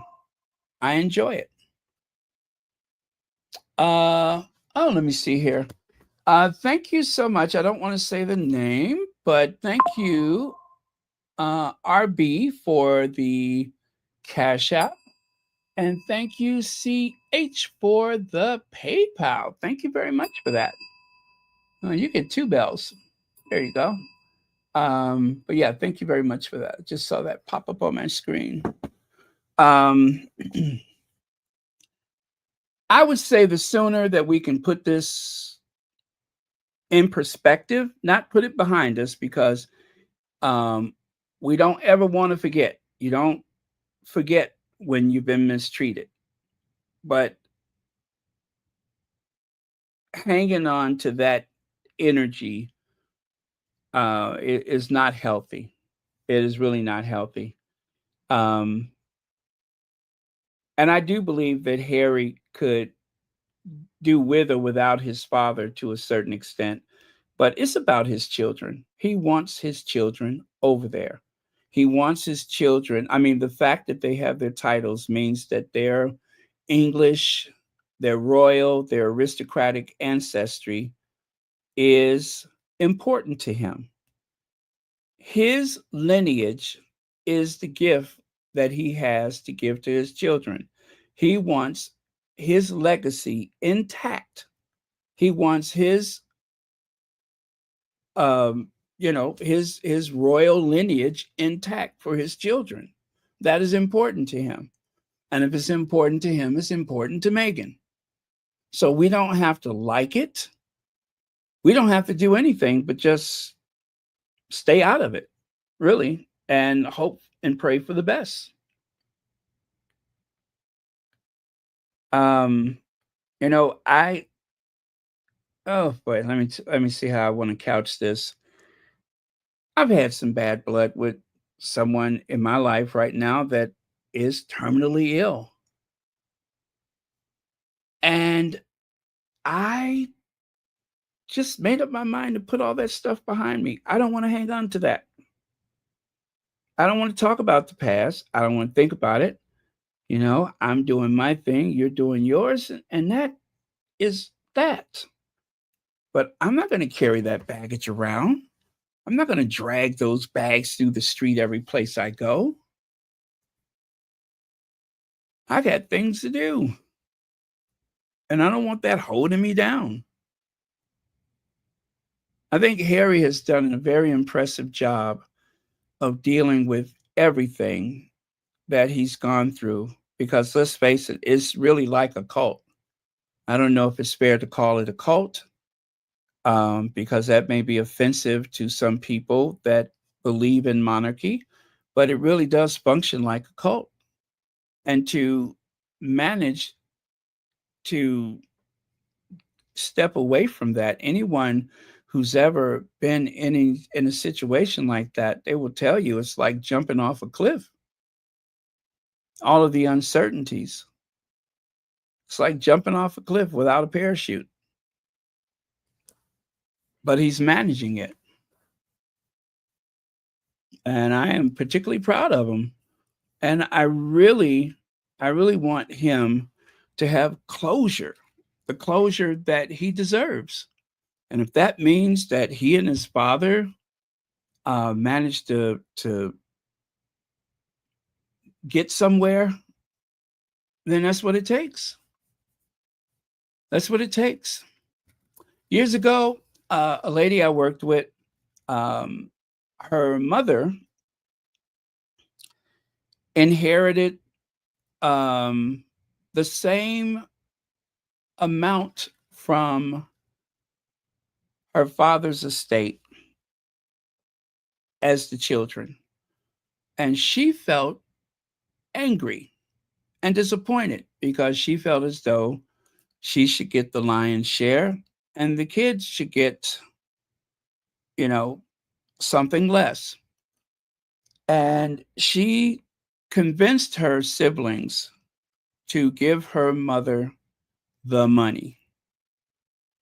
She convinced them to just give her the money. And whatever's left, they all had their lives away from home. Whatever left is left. But let her have the money because we've just lost our father. We don't want to lose our mother too. So they agreed to give her the money because she was on the verge of collapse with disappointment because she was felt as though she was being treated as a child by the person she had been married to all those years. And I've never forgot that story. And sometimes it's just more important to take the high road. Even though she wasn't wrong, her siblings were not wrong. They got what was set aside for them. I don't know how much money was involved, but they gave it to her. And of course, instantly she felt better. It wasn't fair to them, but they wanted to keep their mother as long as possible. And I never forgot that story. That was from, I want to say 1988 when that happened. And it's just as fresh as she told me yesterday. And so, when the time comes, I will consider that. If and when that time comes, I will consider that, taking the high road. Okay. Let's see. Sean says, Meghan said she'll never make that mistake again. Thank you so much for the super chat. But they want those kids unalive, that lineage they going to have if they are. Yeah, well, it's okay. I'll say this. It seemed as though this obsession with Harry should wait before he gets married, right? The fact that they didn't want the kids' names on the birth certificate. They didn't want Meghan's name on the birth certificate. They didn't want the kids' legal name on their passports. And so the passports were delayed for 6 months. Most people get their passports in 3 weeks? Theirs were delayed for 6 months. So much so that Harry considered changing the surname of the family to Spencer just to expedite the matter. So, as shocking as something like that is, I could see why people are able to give that strong consideration, considering the fact that Harry waiting 10 years to marry Meghan would mean, in all likelihood, there are no children, right? And then, of course, the incident in South Africa in the nursery, all of those things gives pause, definitely gives pause. But let's just hope that's not the case. Thank you for the super chat. Yeah, but there's a lot of things that say that they did not want children of color to be members of that family. The obsession with the baby's skin color. For if there's any person that is white listening to that and you just don't get it and you say, oh, what's the big deal? When I hear the N word, I shrink, I cringe, I become very, very defensive. I feel a sense of fight or flight when I hear that word. Not every time, but when I'm in a circumstance, like if I'm out in public or something like that, when I hear that word come from a Black person, I feel very disrespected. I feel a bit of shame, the fact that they're using the word. And when I hear a white person say it, I think of lynch mobs. I think of slave catchers. I think of the police. I think of a lot of things like that. In an instant, those are the feelings that go through me. So I don't use the word. I avoid it. I wish other people would not use it. Um, but that's a personal choice. And so yeah, is something that really goes right through me, and I try to avoid that at all costs. It just that does something to me. Okay.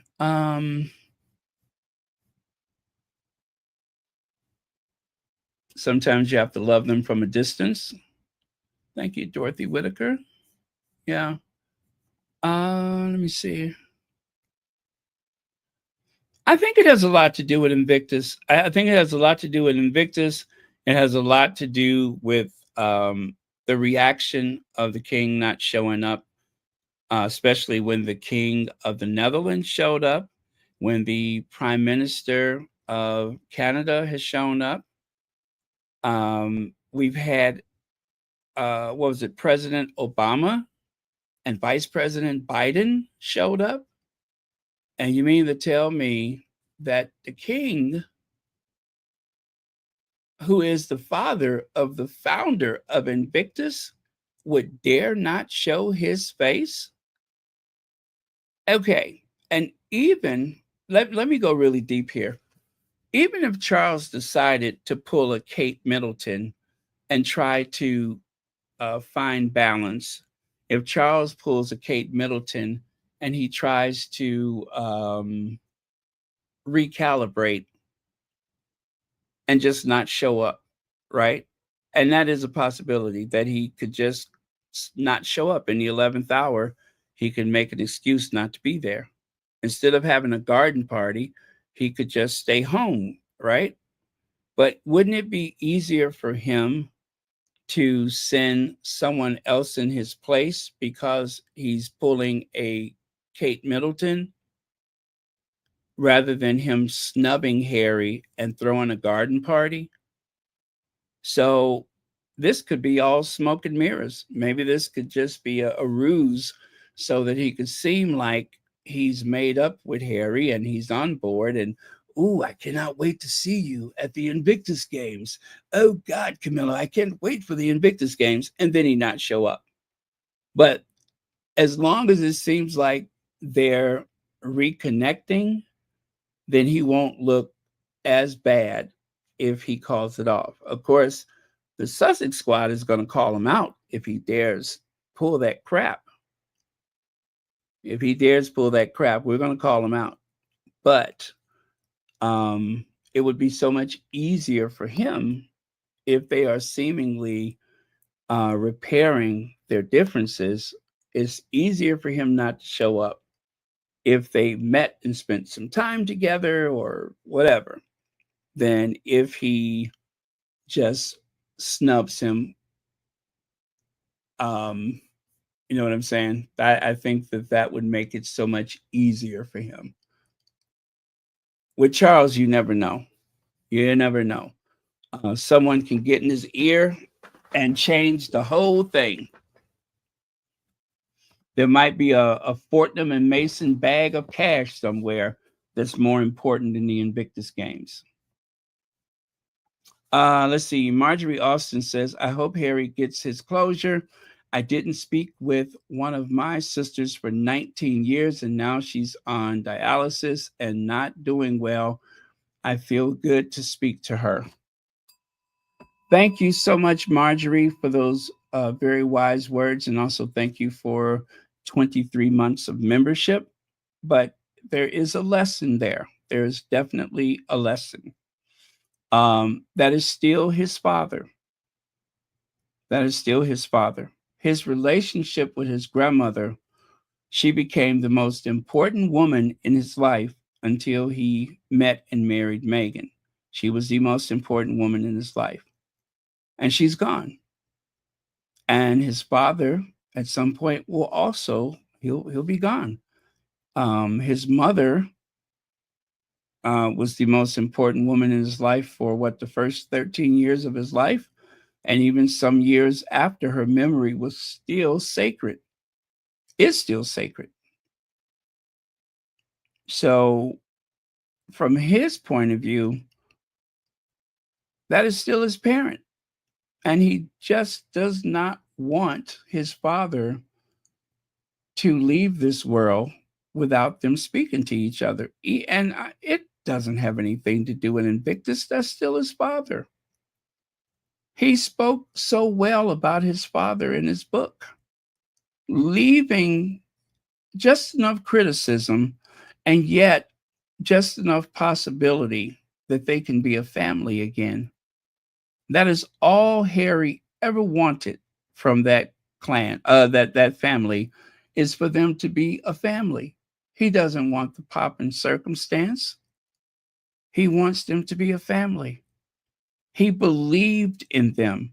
He took them at their word when they said that they would welcome his wife, and they lied.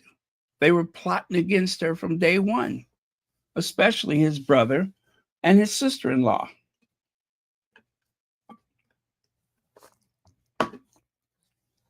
But sometimes we have to look past these things for the greater good, for the sake of our children. Meghan said that she didn't want Harry to be on bad terms with his father the way she's on bad terms with her father. She wasn't wishing that on him because things didn't go well for her. She hopes that they can be a family. She said, if you can't protect me and my baby, please protect my husband. He's had security his whole life. Please protect my husband. That is powerful. She literally wrote letters to Charles trying to appeal to him to protect her husband. And Charles, being the cold, callous Scorpio that he is, well, he had other plans. He felt as though he had to punish Harry, as though Harry wasn't already being punished from the past. He wants to punish him some more. What a wicked thing to do. What a wicked thing to do. God, that's awful. That is just awful. He really should be ashamed of himself. He really should be ashamed of himself. Charles did not show up for 10 years, for the 10-year Invictus game service. He had a garden party instead. Yeah, a complete snub. And allowed the tabloids to make a big deal out of it. Instead of just not being anywhere, or instead of doing something, he could have, there's a lot of things he could have done. But a garden party, something that wasn't even on the schedule. They just made up that date.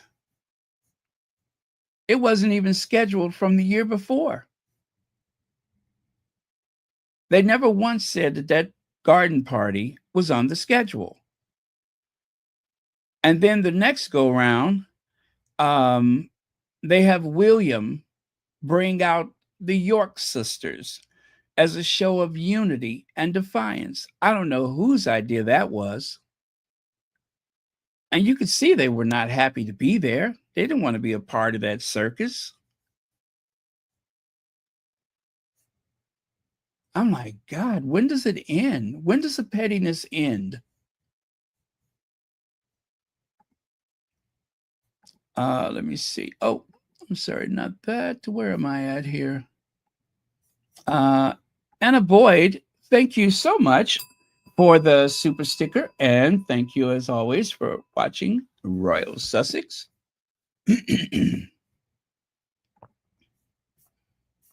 Okay. Peace and joy. Let's see here. What do you say? Some people have hate in their DNA and will never change. I will forgive you, keep it moving, and never look back. It is healthier. It is definitely healthier.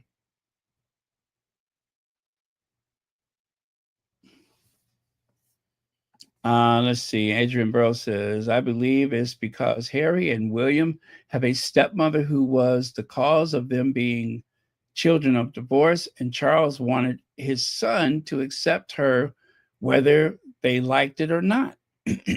Charles did say that Camilla is non negotiable. He told his mother, I will not negotiate Camilla. And I guess he was embarrassed for her, he was hurt for her, or he was just stubbornly trying to impose her upon them or else. I mean, but they, especially William, accepted her big head son. William and her son almost carried on like brothers, among other things, but they carried on like brothers. So I think, as far as William is concerned, there was plenty acceptance, but still there was a bit of hesitation. And publicly, he did not, you know, dance a jig in her honor, um, especially when you consider the speech that William gave on Coronation Day. He did not mention Camilla. He got through that entire speech praising his father and did not ever mention Camilla. And then he walked off the stage and walked right past her. So far, I don't think well, yeah, that. That was that. Kate did not curtsy to her when she walked through, and Charlotte did not curtsy on that occasion. And I believe William orchestrated the whole thing.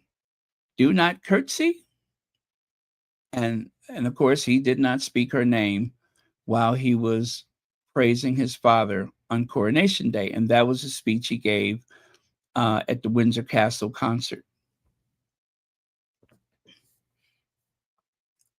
That was the loudest non-acknowledgement that I've ever heard come out of him. I don't know. My sense is Charles wants something from Harry. Everything Charles does is a motive. Um, Transactional, right? He's being very transactional. Um, well, okay. Let's identify a few things. His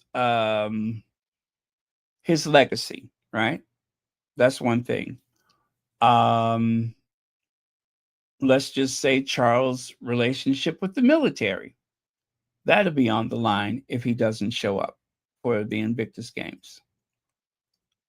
Charles making up so that he can have a way out of the Invictus Games.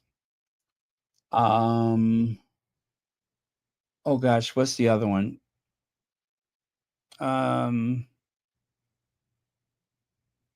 And that was on the tip of my tongue. What was I going to say? Oh, Charles using Harry to get back at William because they have not been getting along. There's been some kind of friction with the royal households. So maybe Charles is doing this as some kind of way to put William in his place, like some kind of insurance policy or something. I don't know. What else? Oh gosh, you guys got to help me out with that. It was another one that was kind of big, and I can't think of it now. Hmm.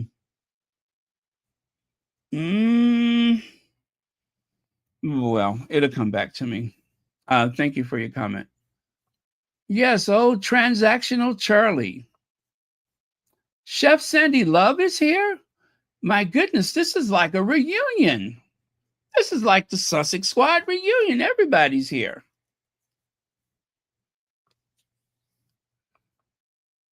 Let me see. You think that's what it is? He's trying to put on a good face so that when he disinherits them, people won't notice. He can act like it was out of his control. Um, I don't know what there would be to inherit because of primogeniture. Most things that's in his estate automatically goes to William, just like the Duchy of Cornwall. That went to William, the heir to the throne. That's always theirs because that is their ATM to get them through the years of waiting to be king or queen. So yeah, that is William's personal piggy bank, his personal fiefdom. And then Charles, he gets promoted to the bigger fiefdom. Well, actually, to the next fiefdom. Um, well, one thing you can say about Charles, the Duchy of Cornwall did extremely well in comparison to the Duchy of Lancaster. Now, we know that a lot of that money is tainted because of the fact they abused their privilege and required rental payments from the military, from an ambulance service, and a few other things that they should not have been charging for. Um, so that fattened up the purse, and it proved to be embarrassing. But yeah, the Duchy of Cornwall was actually bigger than the Duchy of Lancaster, and it probably still is. I mean, it's a pretty big corporation. Well, you know what? If you have enough Fortnum and Mason bags of cash, you'd put on weight too, wouldn't you? Good old Fortnum and Mason. Mm, you know, the it seems as though William more so than Charles, but Charles as well. The idea of the aristocracy is that you breed family like you breed horses and dogs. You want the best bloodline possible. And for a lot of people, in spite of the science, in spite of um, religion, in spite of modernity, they still believe this thing about, um, I guess, what is the word I'm looking for? Divine rights of kings and the divineness of their family and their bloodline, that they were meant to be royal, that they were meant to rule or reign or whatever. There's a lot of people that still subscribe to that. I mean, I looked at one of those documentaries about the aristocracy, and there's a lot of people that they still believe that there's something unique about them and their family and the land and property that they own. They believe that they are exceptional people, even though somebody like Jeff Bezos goes in his garage and comes out with a corporation that's almost $1 trillion in value, even though there's so many other cases where people have built Henry Ford. He wasn't a big nobody. He didn't invent the automobile. He perfected a method of manufacturing. A lot of people think he invented the car, but he didn't. But he will be remembered for creating a company known the world over that is still in business. Now, I would think that that's the kind of people that you want to celebrate, people who take nothing and make something out of it, as opposed to someone who sits around and wait for someone to die. But they still believe in all of this divine rights of king, and so that African bloodline does not fit into that idea of superiority. It just doesn't. And I believe that William and Charles really subscribe to that idea that is something that there's something inferior about that. Otherwise, why would you worry about what the baby's skin color is? Why would that bother you? Why would you worry about what people think? You mean to tell me you're not big enough and strong enough that you can have someone darker in the family without panicking, without worrying about what white supremacists think? Apparently not. I mean, the the other men in the family, they definitely they seem more MAGA, they seem more Brexit than I'm comfortable with. They seem as though, especially William, he seems as though he desires the support of some very narrow-minded, bigoted people.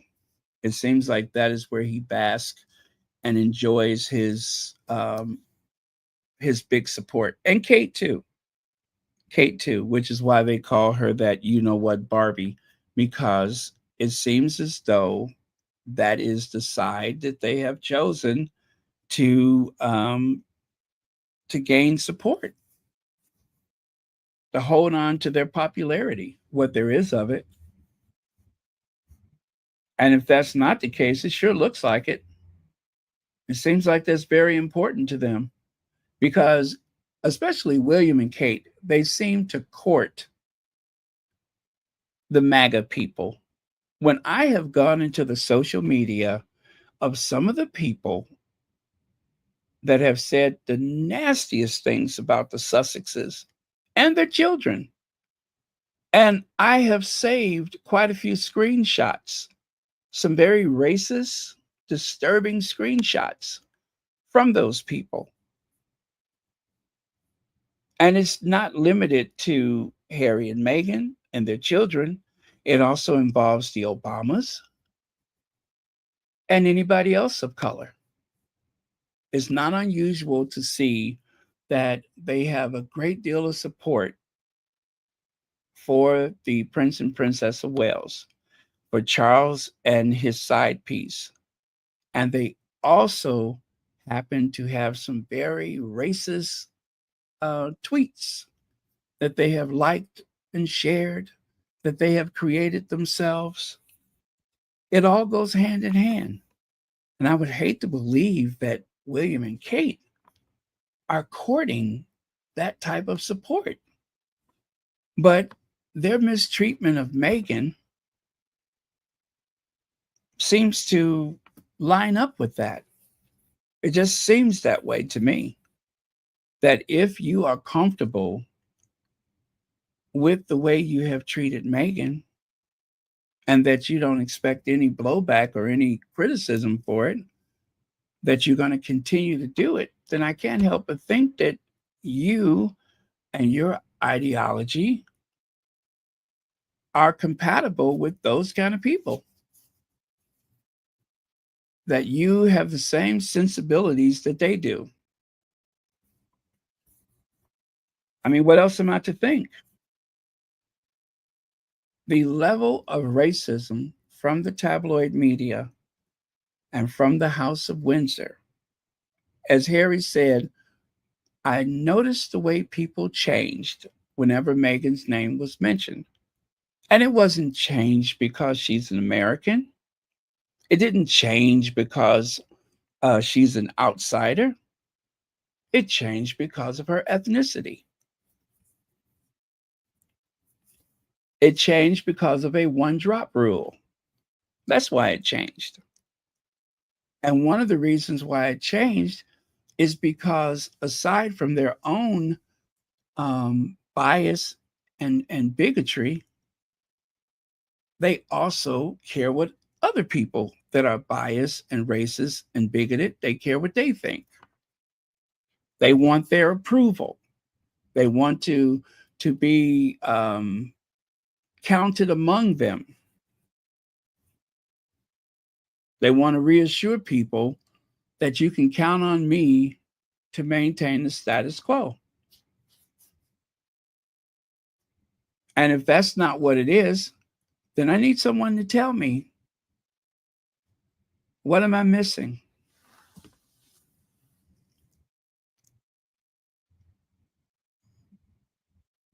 Someone post an image of a chimpanzee and compare that chimpanzee to your nephew, to your grandson, and you say nothing, not even a warning from the palace.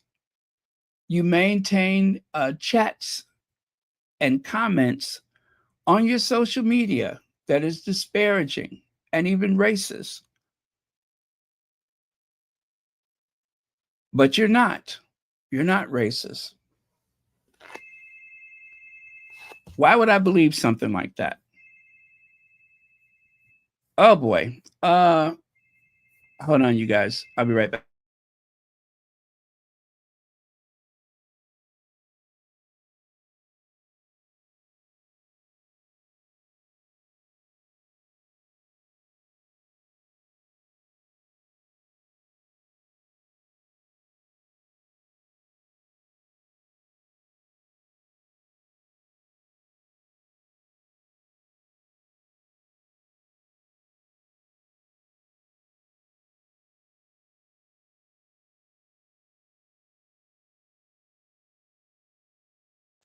Okay, sorry about that.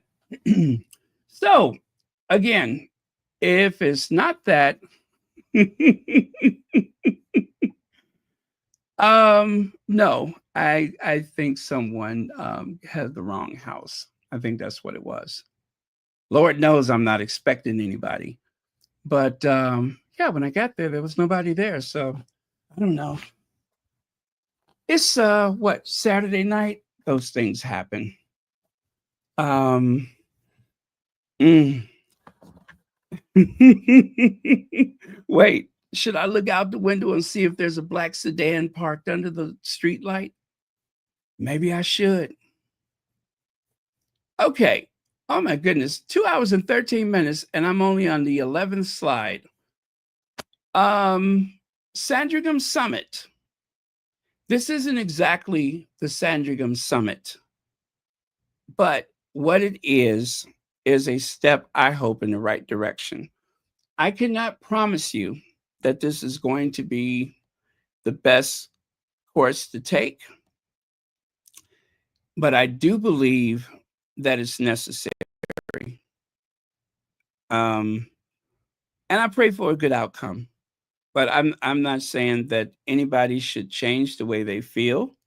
I'm not here to change people's opinions about that institution, about Charles and William and the rest of those misfits. I'm not here to change anybody's mind, but I'll just say that that is his family, and we should all hope and pray for the best. And when necessary, give them the side eye, or give them the uh wait for it, wait for it. Okay, wait for it. Uh-oh. Is that the wrong thing? Oh wait. I had the wrong thing there. Okay. When necessary, give them the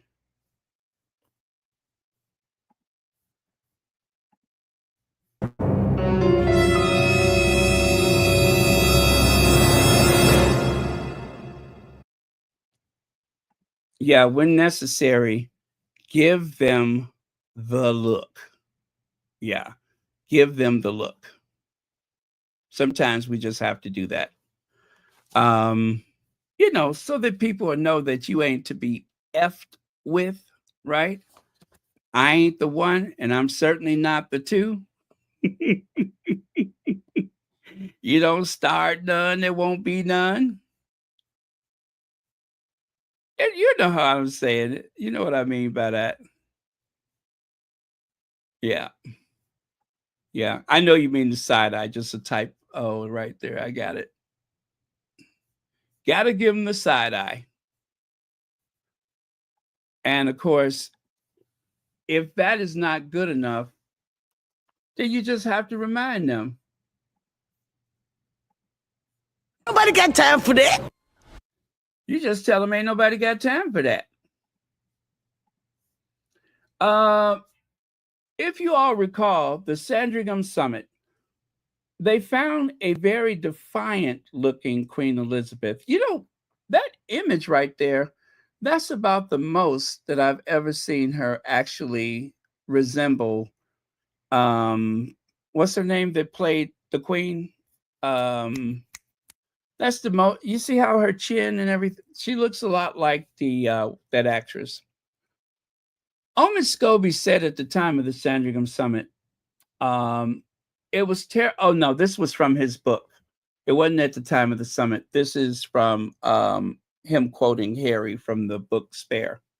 It was terrifying to have my brother scream and shout at me and my father say things that just simply weren't true.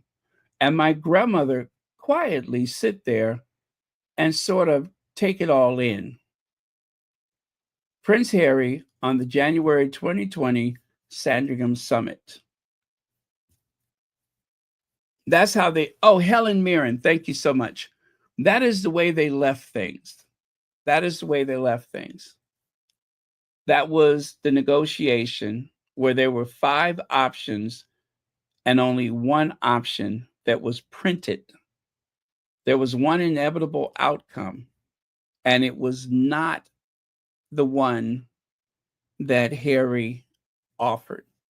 And that was the half in, half out. And you know, half in, half out could have been limited to a few days. Now, looking back, we know that that would have been a trap. And thank God, as they say, God will do for you what you can't do for yourself. Thank God that they refused to accept that, because the Sussexes would not have had the ability to independently go to Colombia, to go to Nigeria. That wouldn't have happened. There's a lot of occasions where they would have been able to say, do not do this, do not do that. That conflicts with our schedule, and so on and so forth. Can you be 50% of yourself? When you take someone's money, you pretty much have to do what they say. And even if there was no money involved, and remember, Harry offered, he said that Meghan and I will do our duties for free. We will serve you for free. We will pay our own way. And that wasn't good enough. So even that would have been a trap. But if they would have continued to take the money from the royal family, they may have slept right through a Netflix contract. They may have missed out on a Spotify contract. There's a whole lot of things that may not have happened, because accepting money from the palace means that you have to consider their wishes. So thank goodness that didn't happen. They were free and independent and able to make their own decisions. And Harry is the only one of the two of them that has a mortgage. William will never buy a property. He doesn't have to. He's inherited so much.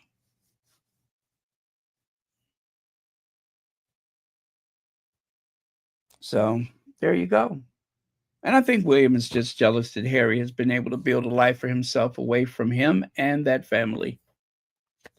Renee says, I beg you all to just be patient and to not react without seeing things unfold fully. Trust the Sussexes. They will always prioritize their family's happiness and safety first, and they are more equipped than ever to handle things. Thank you, Renee. Always trust the Sussexes. Trust them that they know what's best for their family. Trust them. I think that is very wise. I believe that is very, very wise. I think it's necessary too. That we have to trust them. We don't have to like it, but we should at least trust their decision. Trust them to do what's best for their family.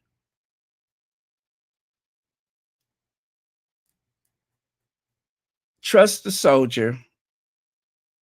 Trust the feminist icon. Trust them.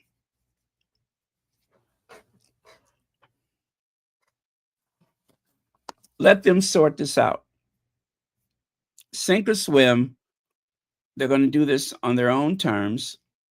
And I believe they're going to be very wise and very just in their actions.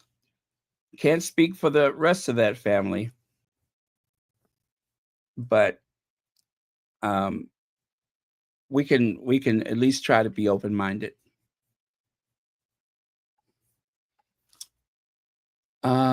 Okay, I did that already.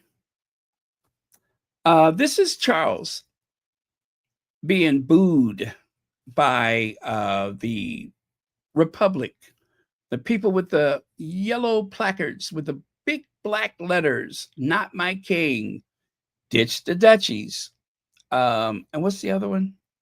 Anyway, those people were there to greet Charles and Camilla as they exited the, is that Westminster Abbey? Oh boy, they handed it to him, didn't they? And Charles was so rattled by that, he's looking over his shoulder before they could even drive away. So I can't help but think legacy, legacy, legacy. Charles was so upset with Republic that they were arrested on Coronation Day. Not all of them, just the leaders. They took their signs. They tried to do everything they could to block their images. They didn't want those yellow and black placards on television. Now, that did not work because some people still had signage, and there were still images that made it to the television. But he did his best. Now, of course, the police were the ones who carried out the dirty work, but I do believe Charles was in on it. Free speech be damned. We got to stop them from this protest. They did their best. But look at him. He looks like he's about to crap his pants. He looks like he can't wait to get home and give himself an enema. He looks like Camilla just gave him a wedgie. And then he gets in the car, and you would think that his bookie was after him. You would think that he was afraid for his life. Look at his face. He's petrified.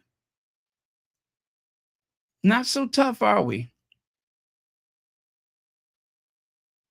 You waited 70 years to be king, and as soon as your mother goes down into the storm cellar over there at the St. George Chapel, you're sitting there looking like you're about to panic, like you're having a panic attack, like you're petrified. Not so tough, are we? 70 years, and this is the way they greet you. He didn't even make it to his coronation before the protesters went after him. And they're not done. They say they are going everywhere he goes. They went to Australia. They didn't do that to his mother, but they're doing it to him. What a loser. Okay, you guys, let's go on to this topic. Sophie. How Diana loathed Sophie Wessex and reduced her to tears. Sophie is doing the same thing. Is doing the same thing that Kate and her people are doing. She's going for the sympathy. Now remember, they said Harry and Meghan were the Windsors, the Ginger and the Windsor, and all that kind of stuff. But yet, everyone in that family has a sob story bigger than the last, bigger than the next one. They all got some sob story. Um, Everybody wants to play a somebody done somebody wrong song. Hey, won't you play another somebody done somebody wrong song? Yeah, they all got a sad song to sing. And in this case, Sophie was mistreated by Diana, um, and whatever else she's talking about. Uh, Sean Smith, who I don't know, says, the countdown has begun. My new book, Sophie, Saving the Royal Family, is published in 7 days' time. The Duchess of Edinburgh is more than a radiant ribbon cutter. Are you sure you're talking about Sophie, right? She is a powerful voice for the things that matter in the world. Can anybody think of anything that she's ever said that was important? Because I can't, especially to women. Really? Sophie that scowled at Meghan during the Queen's funeral? Huh? That's Sophie? Sophie that has those legendary baking soda fueled office parties where there were topless people, and that's Sophie. Sophie that badmouthed the entire royal family. She slated them in front of the world. She thought it was a chic that she was selling access. She thought she was selling access to a chic, right? When it turns out it was a reporter from News of the World. And just like um, just like Duchess Sarah, just like Princess Michael of Kent, she was deceived. And it didn't take a lot of coercion for it to happen. She just spilled the beans right away, trashing everybody. So that's the Sophie. Okay, come to think of it, I can think of things that she said before.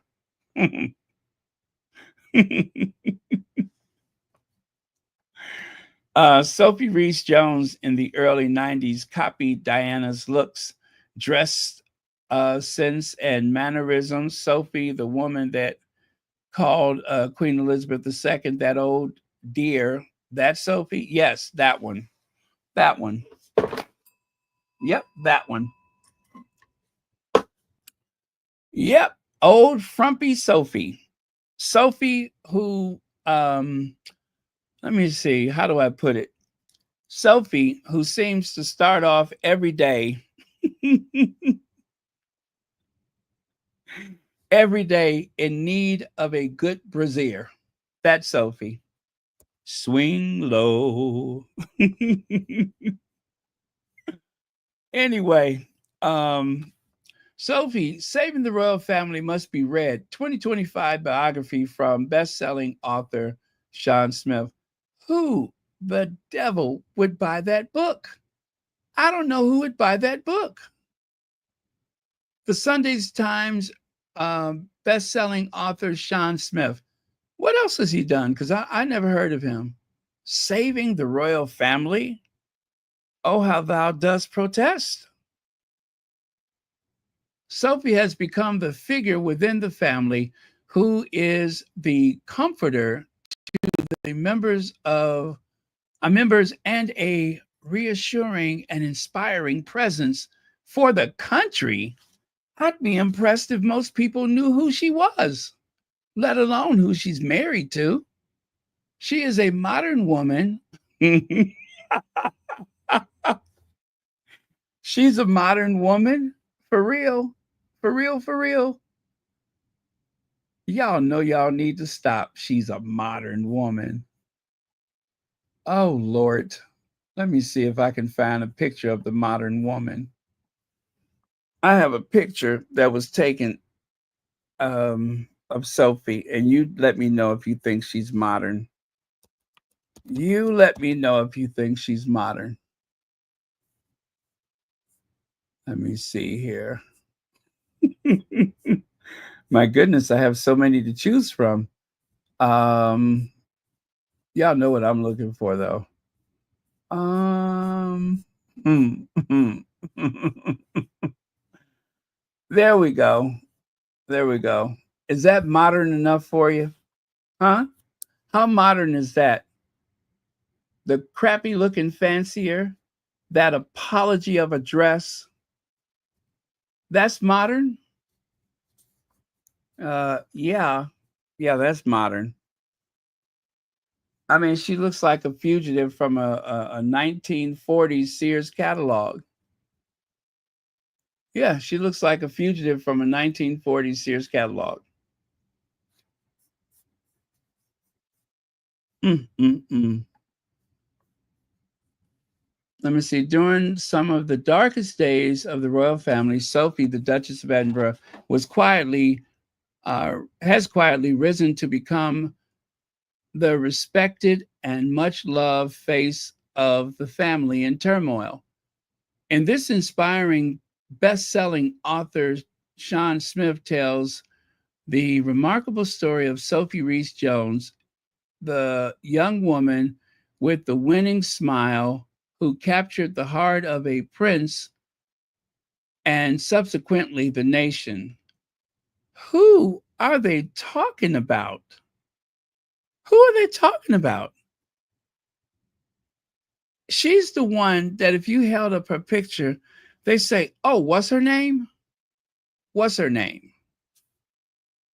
Mm, mm, mm. From her fun-filled days in rural Kent and nervous beginning at the palace to becoming a powerful voice on world issues and being acclaimed as a trailblazer by Hillary Clinton. Oh, she was being polite.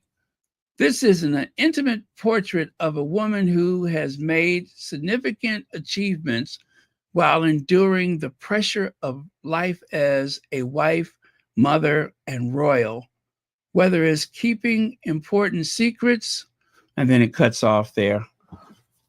Oh, God. They do make up stuff, don't they?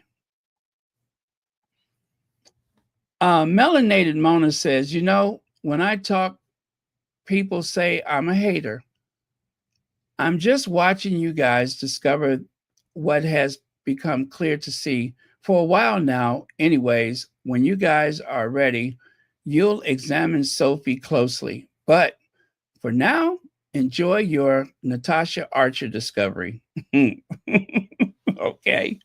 Surprise, surprise. The Wellses witch hunt now has its sight on Sophie. Apparently, she's been ramping up her PR and repositioning herself. How dare she outshine the future queen? Oh, she spelled that with a K. I like that.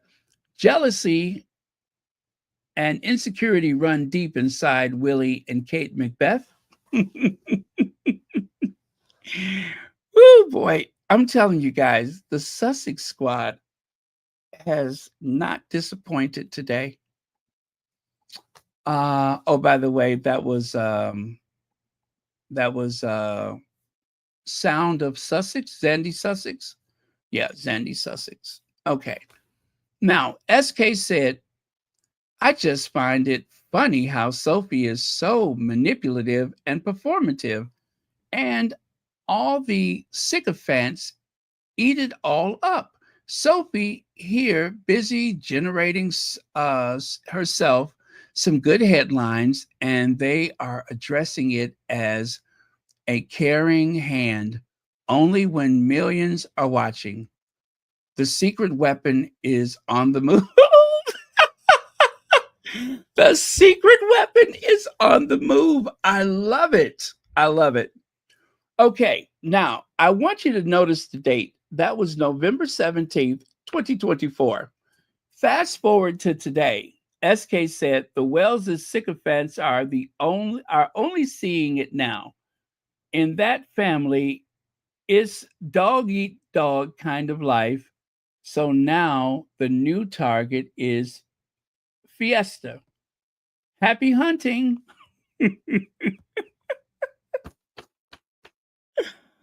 Woo! Oh my goodness. This is so rich. I love it. I love it. This is so rich. Oh my goodness. I was about to pull a photo up and now I can't remember which one I was about to grab. Oh man. What was I about to grab? Let me see here. Oh. I know which one. I know which one. Now, all of this, and just the other day, Sophie let slip the mask, and it was something completely different. It certainly doesn't sound like the Sophie that they're referring to here. See what I mean? Sophie let slip the mask. Is that sweet Sophie? Is that generous Sophie, caring, loving Sophie, that whom the whole family depends upon for comfort? Is that the Sophie? Sophie Reese Jones? Or is it Sophie Reese Myers? Whatever. Huh. Look like an old backstabber to me. Yep, looks like the old backstabber to me. But yeah, I remember the hand on William's back, the hand on Kate's back. That is so performative. That is the right word. It is very performative. All of those trips with Queen Elizabeth when she rode in the state Bentley to church. Do you think she really wanted to go to church with Queen Elizabeth? I don't think so. What she was doing was positioning herself. She's playing the game. Royal secret weapon. Wait a minute. I thought Sophie was a secret weapon. Royal secret weapon. I'll take it as a compliment. Oh, that is Sophie. You know what? I'm looking at Kate. I didn't notice that was Sophie down there. Sophie tells a mission to help in rare interview. She's doing interviews? My goodness. And then on the right side, the secret Harry Okay. All right. So don't need that. Why did I put that there? Oh, I don't know. And Zandy Sussex says 10 years ago, Daily Mail reader Molly made a comment that proved to be an accurate prediction of the future. Absolutely nobody, even the minions who pretend to be, was surprised that Kate immediately felt threatened by Meghan and behaved like a jilted ex. Do tell. So Molly, this was 10 years ago. Molly in Toronto, Canada. And by the way, thank you, Zandy Sussex, for sharing this. Why doesn't Kate have any female friends other than her sister? Women sense when other women are artificial, false, insincere, social climbing, and greedy. Even when Kate is photographed at a social function, such as one of many weddings she attends, you never see her making girl talk. She never leaves William's side. Kate probably used these tactics with Charles as well as Harry. I feel sorry for Harry's future wife. Adjusting to royal life won't be hard for her. Dealing with Kate and her desperate need to be the center of attention will. That was 10 years ago. That was 10 years ago. 10 years ago, someone predicted exactly this. That is spot on. That is so impressive. And Molly from Canada, if you are listening, I want to share this with you.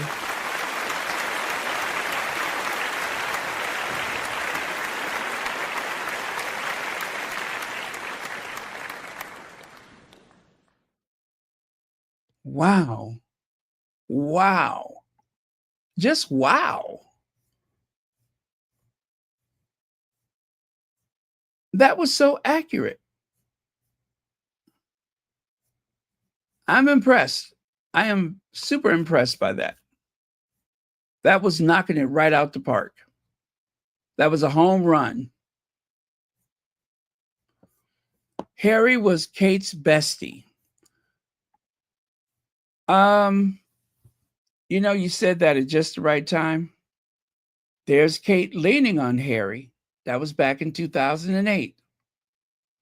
And there, of course, is Kate, unable to avoid the rain because her husband doesn't give a rat's behind about her. And even down there below, you could see that Harry was more considerate of Kate on that dreary, rainy day on the barge. When it was pouring, Harry had to yell to his brother, "Hey, don't forget your wife."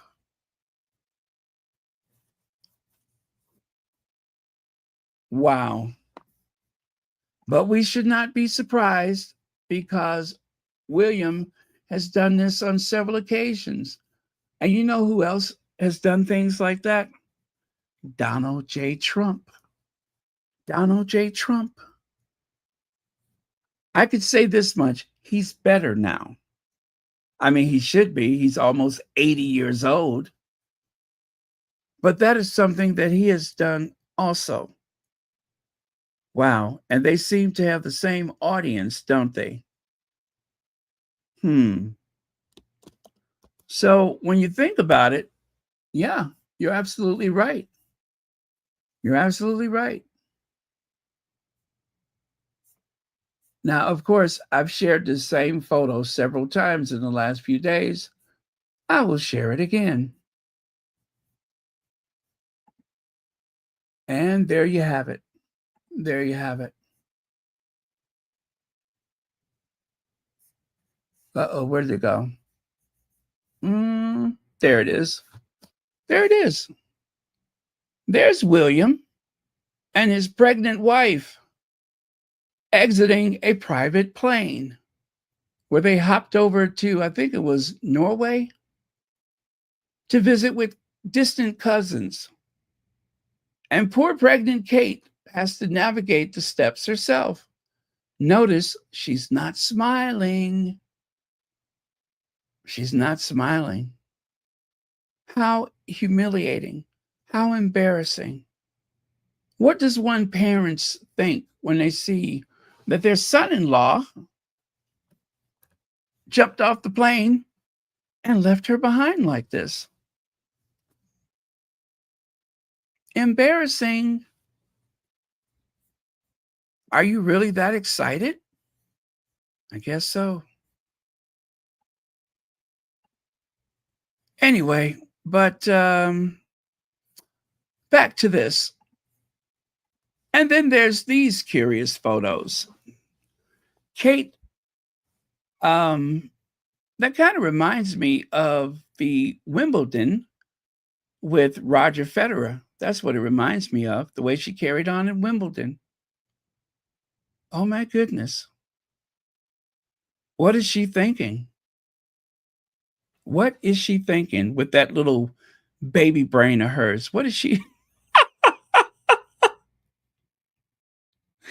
with that little baby brain of hers? What is she thinking? What does she have to say for herself? This looks terribly inappropriate. Just like all those years later at the Wimbledon with Roger Federer. It's like she has main character syndrome. She's like Mae West. Despite everything we know, she thinks that every man wants her. Every man desires her. Every man needs her. What does she have to say for herself? I think we should go to Kensington Palace. And yeah, let's go to Kensington Palace and see what they have to say. Well, obviously, it'd be. I would love to have met her, and she's obviously she's an inspirational woman to look up to. Obviously, to this day, and going forward and things. It is. It's a wonderful family. The members who I've met have achieved a lot, and very inspirational. So, yeah, I do. Huh, that's what she has to say. Well, she said a mouthful of word salad. Princess Pushy. Did you guys know that that's what they used to call her? Princess Pushy. Kate, new private secretary, rejects job to stay away from bullying. Alison Corfield is said to be uncomfortable with the royal household and its bullying environment from the Welleses. That is a real article from the Telegraph, 2023. That is a real deal. That is not made up. That is the truth. That is a real thing. Now, let me see. How much do I have left? Oh, yeah. Let's get to this. Is Kate to see you? Is Kate to see you? Get it? Is Kate to see you? Princess of Wales appears emotional as she is met with a huge cheer and applause at Wimbledon. Why? Well, because she didn't take the day off to recalibrate. She didn't take time away so that she could, oh gosh, what's the other one? So that she could find balance.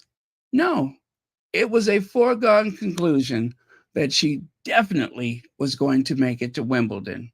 Come hell or high water, she's going to make it to Wimbledon. And there she is in the flesh. Whose flesh is unclear, but there she is in the flesh.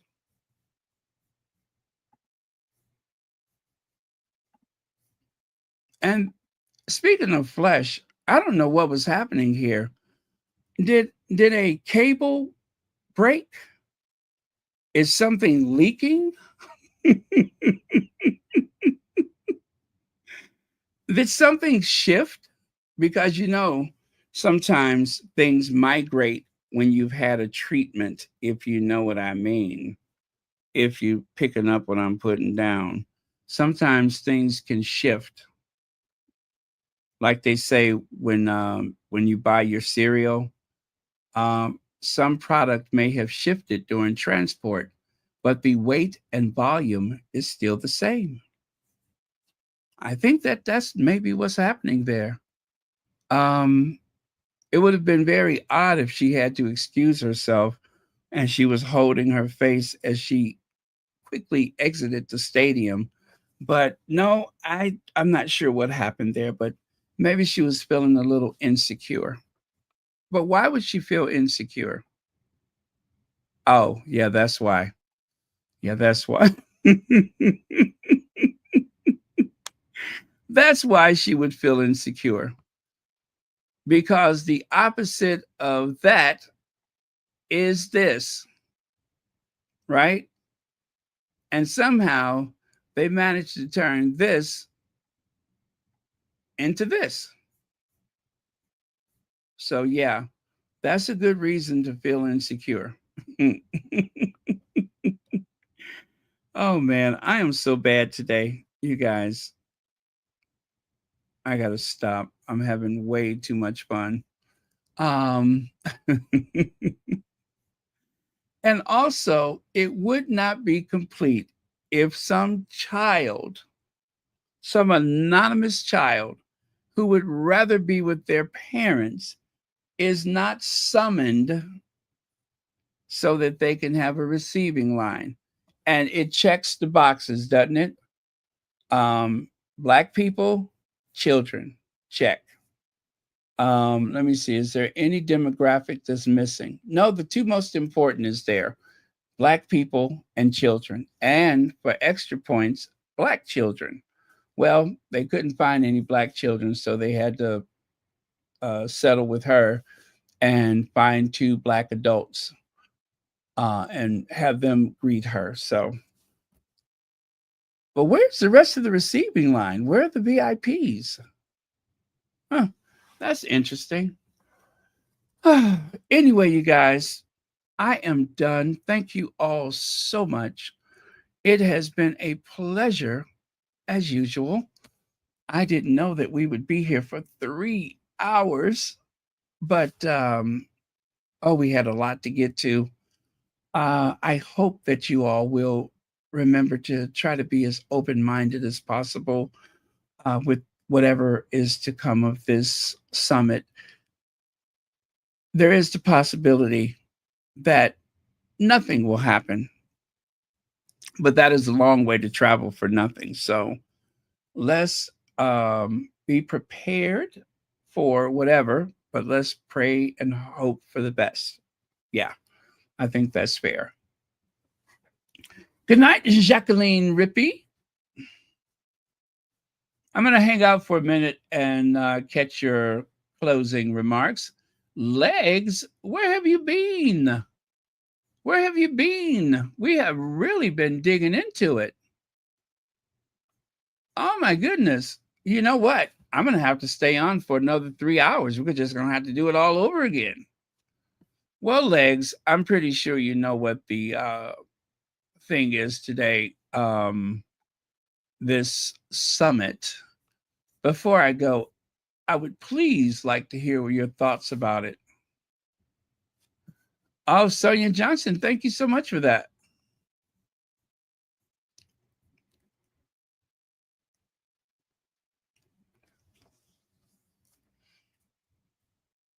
Oh, you're going to have to rewatch. Okay.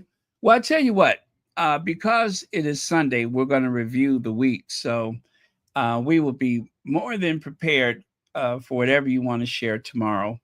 Um, yeah, that would be great. And so we'll just wait till then. Because this news was kind of, out of the blue today. So it deserves a good catch up. Well, this has been the biggest crowd we had in a while, 1,300 something people. That is very impressive. Remember, if you would like to support Royal Sussex, there are several ways to do it. One of the most meaningful ways is a membership for the low, low price of just $4.99.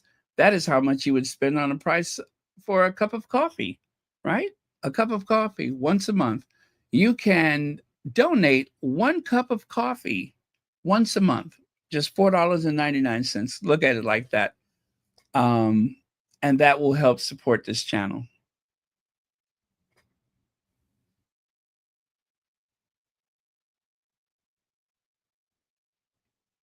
Okay.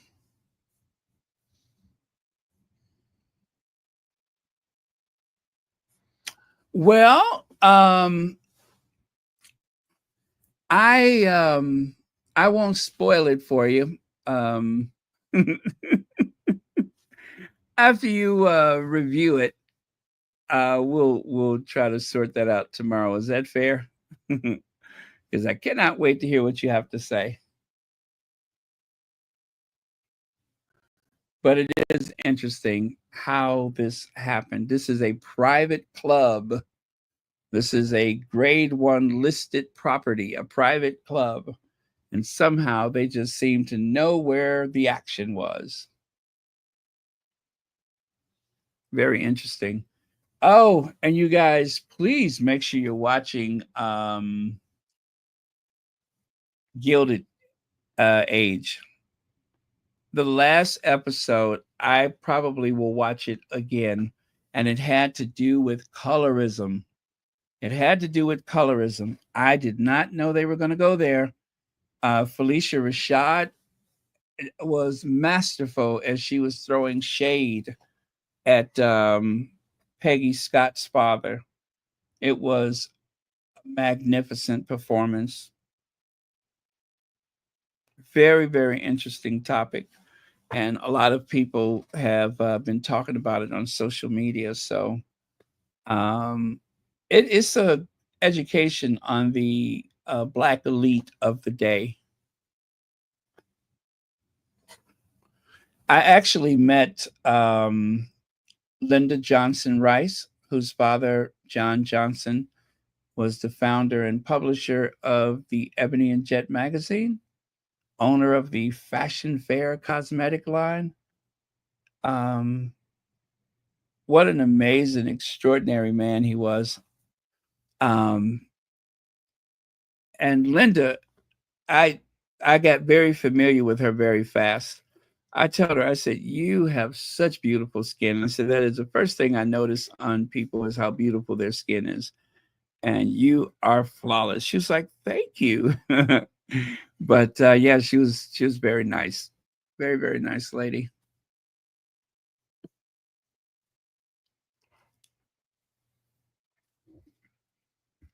Mm.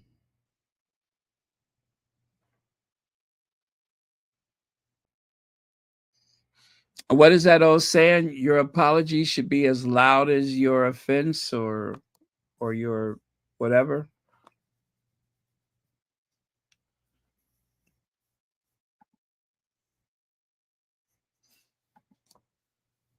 Let's see. The leg says the prop. Uh oh. Why did that go away? The problem is that that family can't be trusted. I know that this is Harry's family, but they have made it evident that they don't like and are intimidated by Meghan. Meghan shouldn't dim her shine anymore for those flip floppers, for those fools, for those frappuccinos, for those fuddy duddies. Yes, that's what you mean, those fuddy duddies.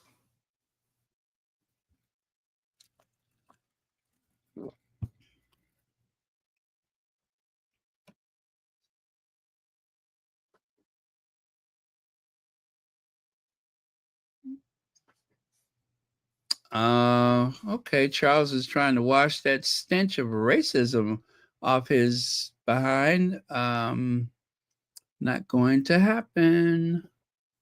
Yeah, to me, they seem to identify with a certain demographic. Like, there's no real reason to have another, what do you call it, state dinner for Donald Trump, but they're going to do it anyway. And I think that is to appeal to a certain group of people. That's what I think that's about.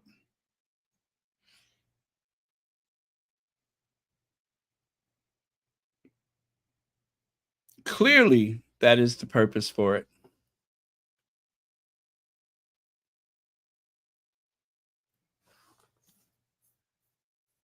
Well, you guys, this has been amazing. I and also thank you all for your input.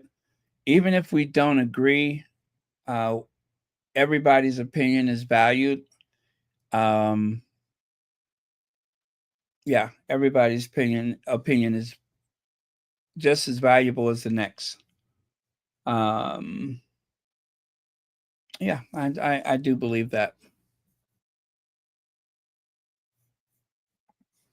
Let's see. The UK media clearly want Meghan there for clicks, photos, and then they will claim palace sources again. Notice that whenever Harry and Meghan, particularly Harry, is there, they print articles for days, weeks. it would be a huge infusion of wealth into their coffers having the Sussexes there. I do hope it's the right thing. I cannot say with a straight face that I am not concerned at all. I just hope it's right. I hope it's the right timing. I hope that it is the best possible outcome. Um, I do. And also, I just want to say that if anything happens to my little babies, my children, my beautiful children, Archie and Lilibet, that's all I'm going to say. If anything, I don't care if they stub their toe in the dark of night. I'm going to have to regulate. There's going to be some problems. There's going to be some adjectives thrown around. That's for sure. But nothing not happened to my kids, little sweet Archie and Lily.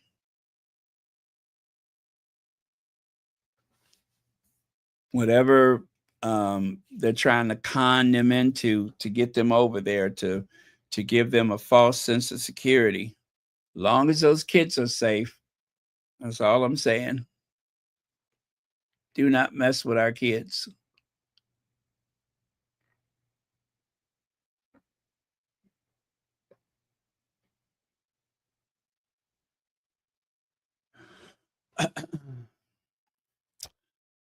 Yep. Yeah. That's the direction I was going, Legs. I think it's about his legacy. I really do believe that one of the big driving factors is his legacy. How will he be remembered? Because he has made such a mess of things. And he has to know that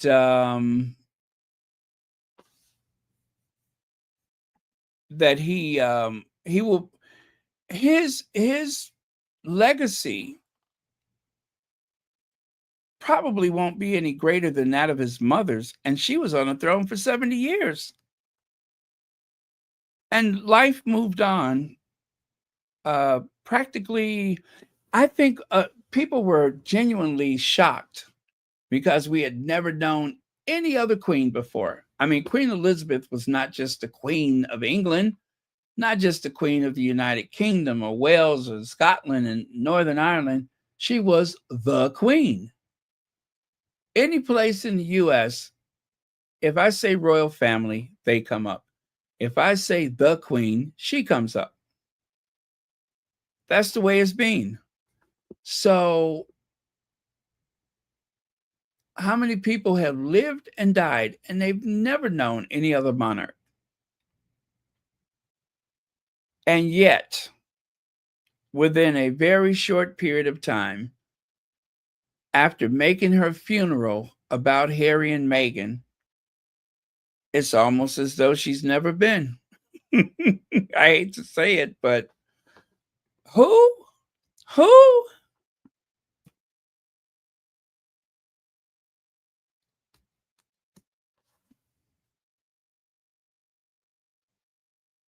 So, yeah, if that's any indication, if he wants to reform his image, he's going to have to do the work. He's going to have to do the work and he's going to have to mean it. Because one thing is for darn sure, the Sussex squad will see right through any nonsense. The Sussex squad will see through it. Especially TikTok. TikTok don't care. TikTok does not care. I thought the old squaddies were tough, but TikTok,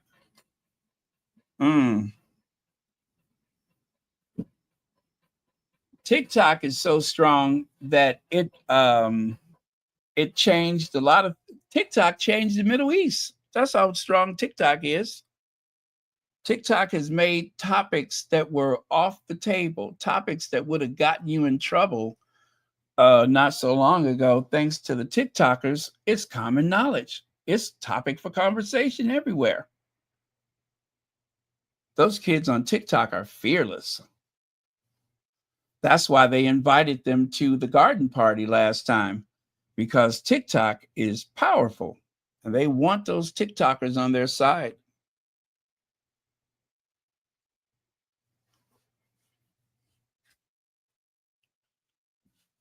Yep, but you know what TikTok means? Time's up. TikTok, time's up. Maggie ABC, hi everyone. Let me see here. You're early this morning. Yeah, yep. But anyway, we're gonna call it. It's been 3 hours, and we are definitely gonna have to talk about this tomorrow. And Legs is going to Legs. What time will you be available tomorrow? What time will you be available? Because we don't want to miss you tomorrow.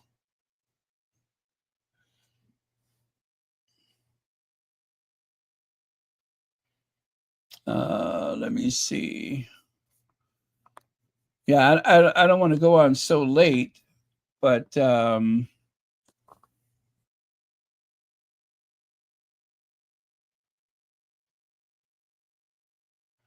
oh, that's a good point, Constance. They evicted him. Oh, anytime? Oh, okay. Okay, that sounds good. Yeah. So we'll try to go on earlier tomorrow then. Very good. So glad to hear that.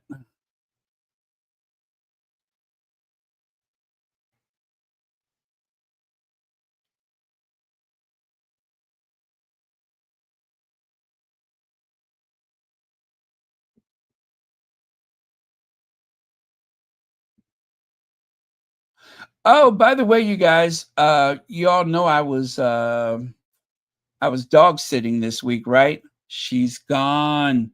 Her family came to get her today. This afternoon they came to get her. And usually after she leaves, every time I like stand up, I'm looking around to make sure that I don't step on her. And every little thing out the corner of my eye, I'm thinking she's coming toward me, but oh, she's gone home. She's so sweet. I am going to miss her. Such a sweet dog. Just oh, lovable. Absolutely lovable. Um and a great companion. We went for long walks and we talked about life and, all that kind of stuff. Very sweet. Yep, and she sat there and kept me company while I was, on with you guys. It was just amazing. And, of course, her family asked me if I wanted to keep her a couple of more days, and I said, "No! No! For God's sakes, no. Uh-uh. It would be so unfair to you. Please take her home." But aside from that, it was a great visit. Yeah, I said something like that. Or, oh, or did I say, not if the fate of humanity hung in the balance? I can't remember what I said, but I'm paraphrasing. Not if the fate of the world hung in the balance. Please take her home. Paraphrasing. Um, Especially that first day, she had had so many treats. She had a couple of accidents, if you know what I mean. So she had me in and out of here walking her like 5 times. 5 times. That was more exercise than I had since I don't know since when. But yeah.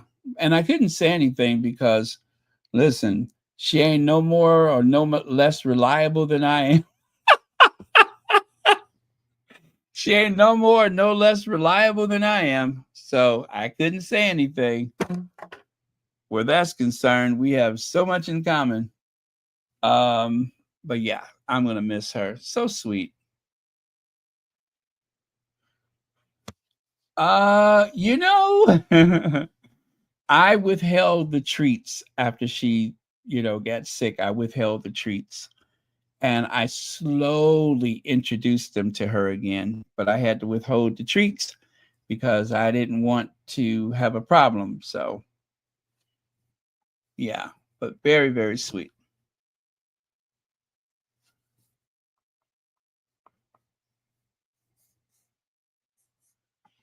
Let me see here.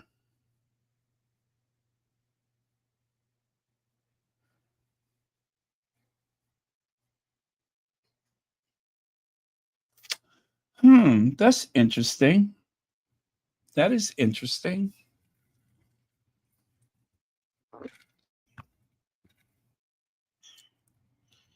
Well, I was guessing, Legs, that they must have done some type of internal polling, and maybe things are just Charles' legacy or Charles, popularity is not in a good place or something.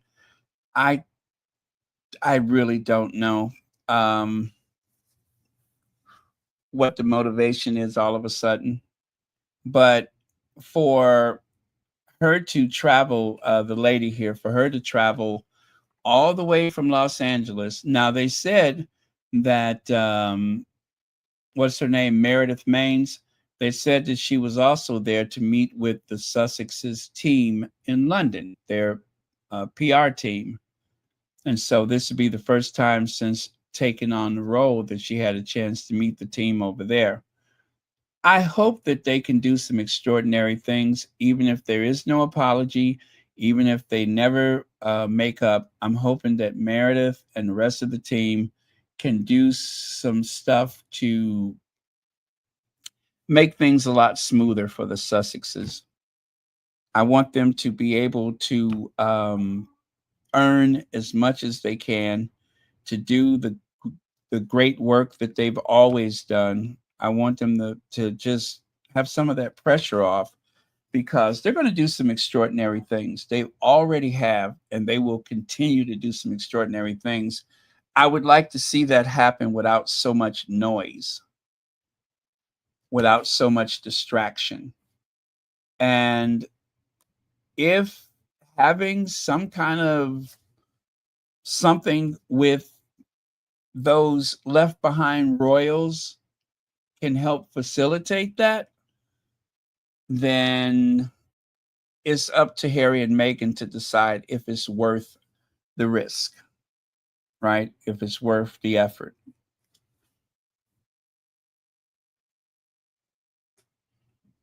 But anyone would definitely be forgiven to not trust them.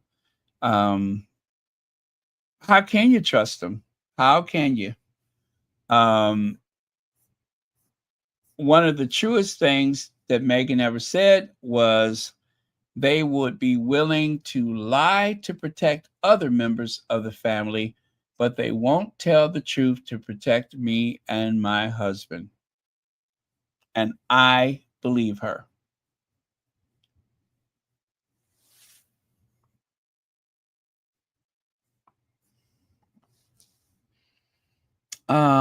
What's that? Yaya Drew? Anti-monarchy times. Well, you make a good point there. That is a good point because we don't know that the Republic people would discriminate or discern who they decide to protest, right? And that's just Republic. But let's face it, it's not just anti monarchy people that the Sussexes have to be concerned with. It is the hate campaign and all of the supremacists and such that they would have to avoid while they're there. All of the racism and such. So, I mean, there are people that have made some terrible threats against them. So that is something that definitely deserves consideration.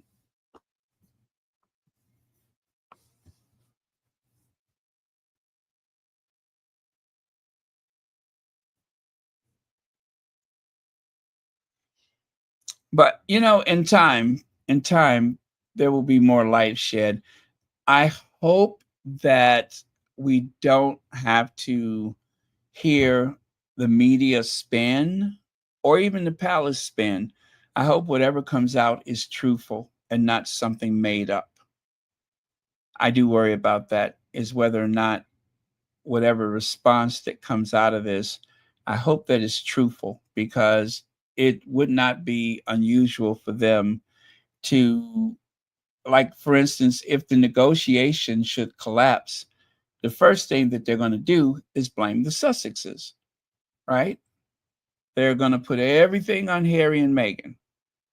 And at that point, if somebody asks me, was it worth it? I'm going to say, hell to the no.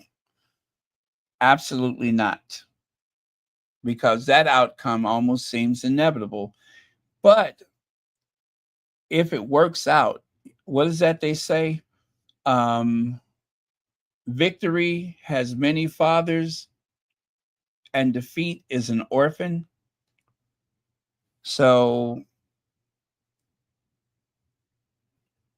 take that for what it's worth.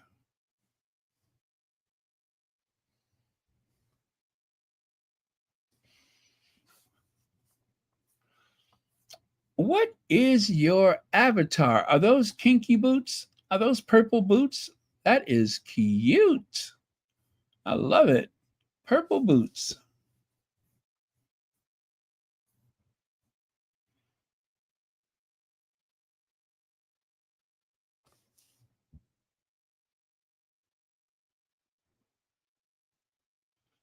Okay. Love you guys. I'm going to go. Thank you all for joining us here on Royal Sussex.